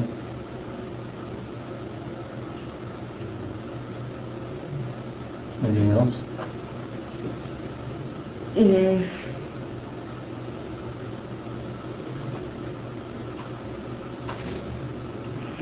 I don't... Did you say which gun he used? I don't know anything about guns. I actually just asked Paige to take me shooting because I know nothing about guns. I was like, I think it'd be fun, but I think I should learn a little bit about something about guns. So. Did he tell you which door he went in or how he got into the house? I think it was a back door. I think it was a back door. No. I don't remember. Or a garage door. It was either a garage door or a back door. I don't remember. Did he say anything that she was going to be by her home by herself, or why he even did it over there? I mean, why did he pick that place? I don't. Did you know that she was going to be by herself? I don't. Okay. Like, I just knew Desiree once. Like I said, I only met her that one time. We went to the bar the one time. She didn't like me because she thought I was trying to get with her husband. I've known Scott. Scott actually knew me since I was a little girl. Oh. And I just found that out a couple years ago. But he grew up with my cousin that's actually in prison right now. And I just found that out. But we all kind of grew up together. Scott's known me since I was a little girl. And Did Marty say what he did after he was done with the shooting, or what he did after he left her house? What did he do? He told me that he just came back here, I think. I think he said that he just came back here. He got rid of the gun or something. Or he cleaned it and came back here or something, and then came back and was sick. I had a feeling that, like, I don't I don't quite know if that's the only person that Marty's ever murdered. I don't know. I have a feeling like just the way he is that I don't know if it was my ex put that in my head or if Marty just came off with that feeling. Because he has a weird vibe to him. And the way he is, I don't know. I don't know if that's just him. Did he say anything about what kind of clothes he was wearing when he did this, or got rid of the clothes, or got rid of things besides the gun? Something about like 2 pairs of gloves. He wore like 2 gloves. Like leather, the thick ones, and another pair so that it didn't get on his hands or something. Leather? Yeah. And what was the other pair? I don't know the other pair. Oh, okay. I don't really know much of the other stuff. You did give little details then, you know? You're doing great. I try to blank a lot of stuff out. Told you, I'm ADD, and I'm bipolar, so my mind kind of goes like this. You're doing great. Like, Because we're talking 17 months ago, 18 months ago? my mind. Some things you just can't suppress. Did he ever bring it up again after that conversation? We've talked off and on about it. I have really bad sleeping, so and I have really bad nightmares, so there's things that jump in and out of my head, and sometimes that's stuff that pops in my head, and then I try to forget it, and then I don't do so good with forgetting. When he told you, did you ever think about calling the police? Yeah, Why not? he's like my big brother. Okay. Honest answer. Family doesn't let go of family, I guess. Sure. And he's helped me a lot with my son. And I never knew how it would affect my boy. Sure. And he has his own wife and his own boy, even though I don't like his wife and kids. His son bullies my boy. And so my son doesn't like to be around them. And I just found out a lot of stuff that her and her boy was doing to my boy. So I'm kind of angry with them. Did Paige ever talk to you about this, or did she ever tell you what to tell us, or try and coach you on what to say, or tell you if the police ever talk to you, this is what you should tell them? No. Me and Paige have our own lives. Me and Paige really don't even really talk much. I talk to Paige on Facebook, and then I called her, or she called me a couple nights ago when I texted her upset about Marty's wife and kid. Like, the whole bully thing. I was really upset, and she was like, oh, I thought you knew. They told me that you knew, that you were in on it, that their son bullying your kid. Like, those are the type of deals that we talk about. And did she ever ask you about this, about Marty confiding in you? Once or twice. She's like, has Marty ever talked about it to you? And I'm like, eh. And then we skip on to the next conversation. We're girls. We talk about like 20 different things in 5 minutes. Did you ever tell Paige what Marty told you? No. No. I've never really talked to anybody about things. And scared. Paige never told you any of this stuff about the murder, all that you learned from Marty? Marty tells me what Marty tells me. I guess I'm like a diary to everybody. There's things that other people tell me that I don't tell other people. I guess that's just, my mom does the same thing. I don't know. Yeah. I get scared and I become quiet. And I don't tell other people other things.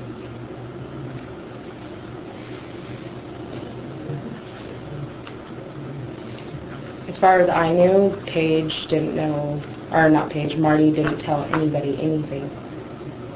Why would he tell you? I mean, I understand where you guys are close, okay? Yeah. But why would he say this stuff in front of...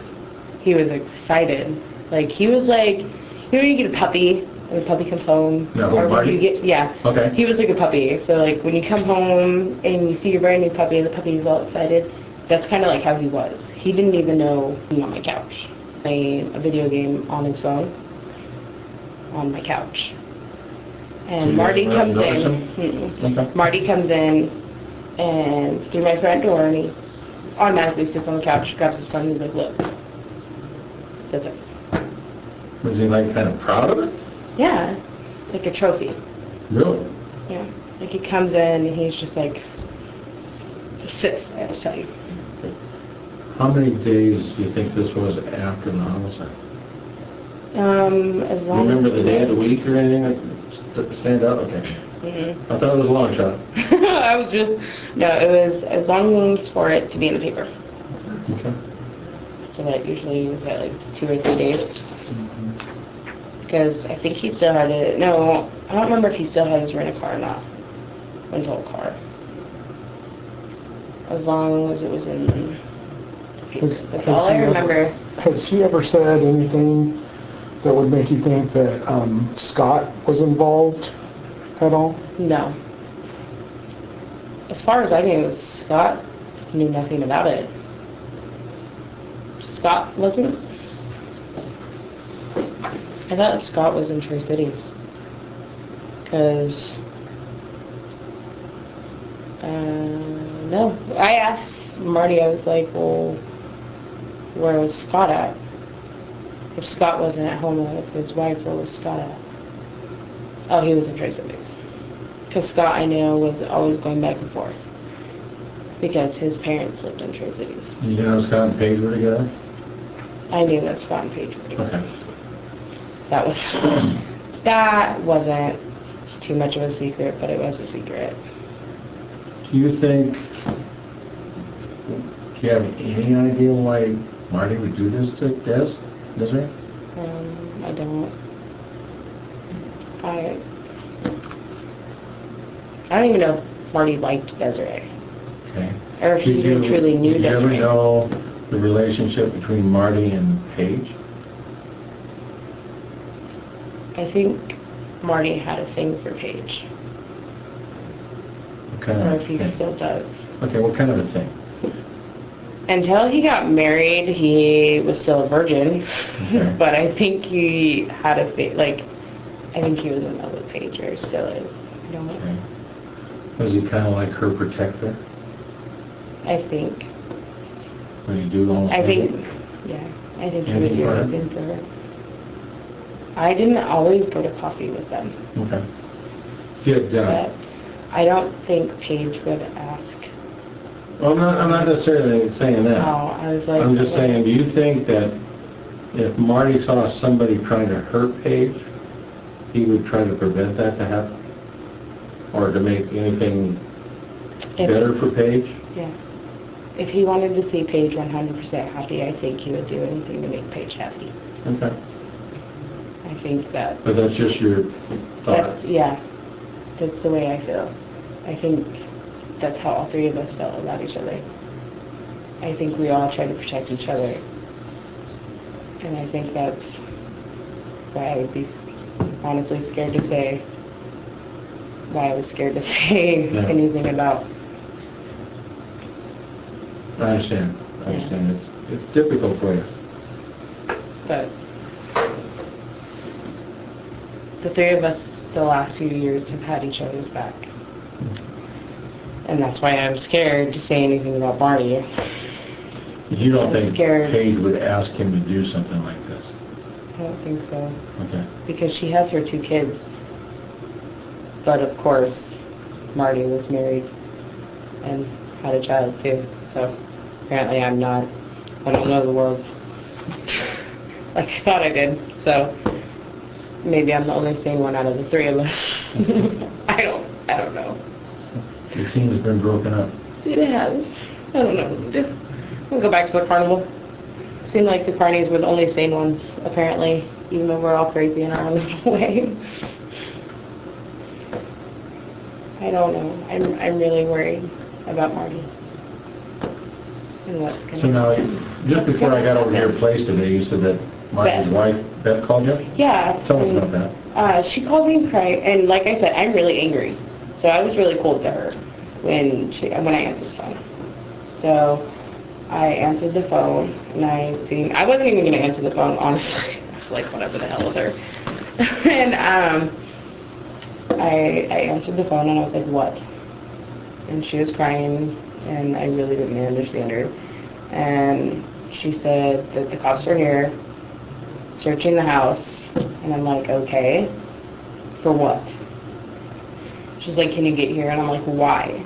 And she's like, well, the cops are here, searching the house. And I was like, well, you're not telling me anything, why? And she's like, something about homicide. I'm like, oh, shit. And it clicked that, Marty did tell me something. And I was like, I'll try, let me call my mom. And then I just called my mom. And that's when I was walking to the neighbor's house. And you guys showed up. And I was like, oh, God, no, today's going to be hell. And your first thought was what? Oh, shit. Literally. Oh, shit. And I was just going to the neighbor's house to ask for a cigarette. I'm like, oh, today is not going to be my day. Today is not the day. So you knew you were going to have to cough up the truth.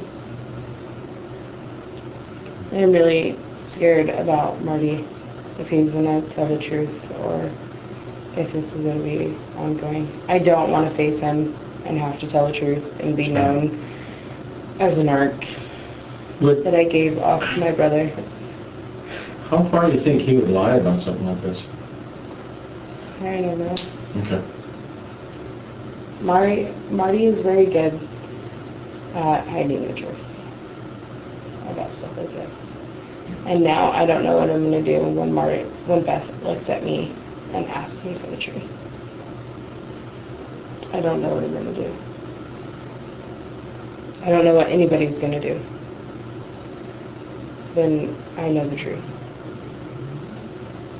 Is there anything else you think we need to know about what Marty said or the details or? I don't think so. Well, you've certainly cleared up a lot of things. And I appreciate that. I know it's tough for you. These nightmares and stuff. And they're just going to get worse. Because If I don't know what's going to happen. If you remember anything, would you call me? Because now I don't know what's going to happen to me and my son. Because Well, Marty does know a lot of people. I just don't know who he would do you tell think me. he told anybody else? I don't. Okay. I just don't know what's going to This, happen to me and my job. And That's right. Do you have anything more, Sam? No, is everything that you've told us truthful and accurate to the best of your knowledge? Is there any force used or threats or promises made to make you give this statement? So what's going to happen to Marty? Well, Marty's getting booked into jail this afternoon for first-degree murder, and then it's gonna, who knows what'll happen in the court system. I don't know how things will play out. These things can kind of take on a life of their own, but the investigation will continue, and it's anybody's guess where it'll go from here. Okay?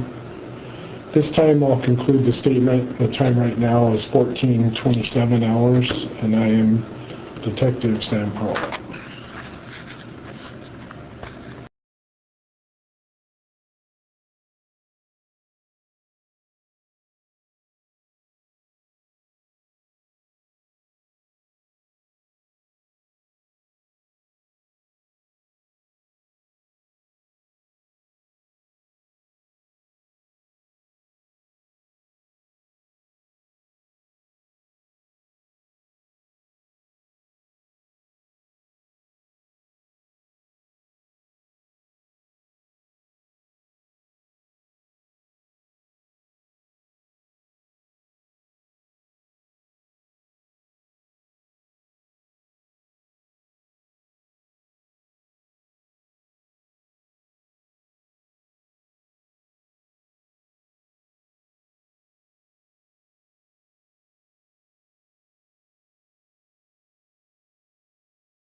A Yakima Superior Court judge accepted a plea to send Marty Grismer to prison for 15 years for killing Wapato art teacher Desiree Sunford in 2013. This case was set to go to a jury trial, but the state offered a plea deal to Grismer at the last minute due to uncertainty in some of their witnesses, specifically Sunford's husband, Scott.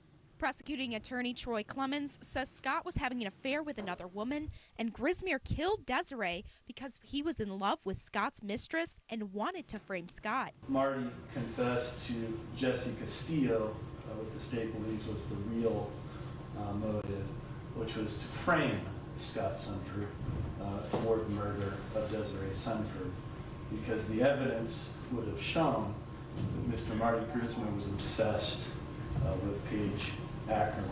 Clemens says they learned this information from Grismer's cellmate, but he refused to testify during the trial. Clemens did not want there to be a chance to let Grismer get away with this, so he thought a plea deal was the best option for the state. Desiree's mother, Connie Cast, spoke at the sentencing and asked the judge to send Grismer away for a long time. People, they tell me they know how I feel.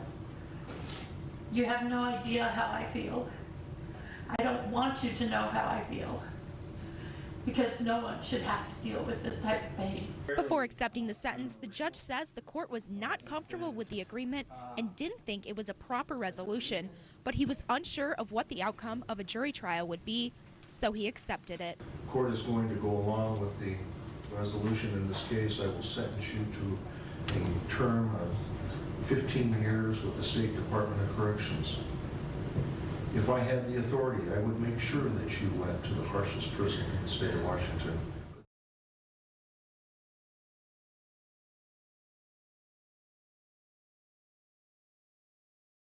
What do you make of the sentence? Justice was not served by that sentence. Does it bother you that, yeah, you have one guy who's serving 15 years in prison for gunning down your daughter, but other people may have gotten away scot-free? Oh, it drives me bonkers. Every time I think of Scott running around happy-go-lucky, it just infuriates me. Whether or not he planned it, he is the reason my daughter is dead. Bottom line, his actions directly caused her death. Do you have a message for anyone else who may have been involved, not yet charged, certainly not yet convicted, who may be involved in your daughter's death? Karma's, once she's got your number, you never know when she's going to come get you.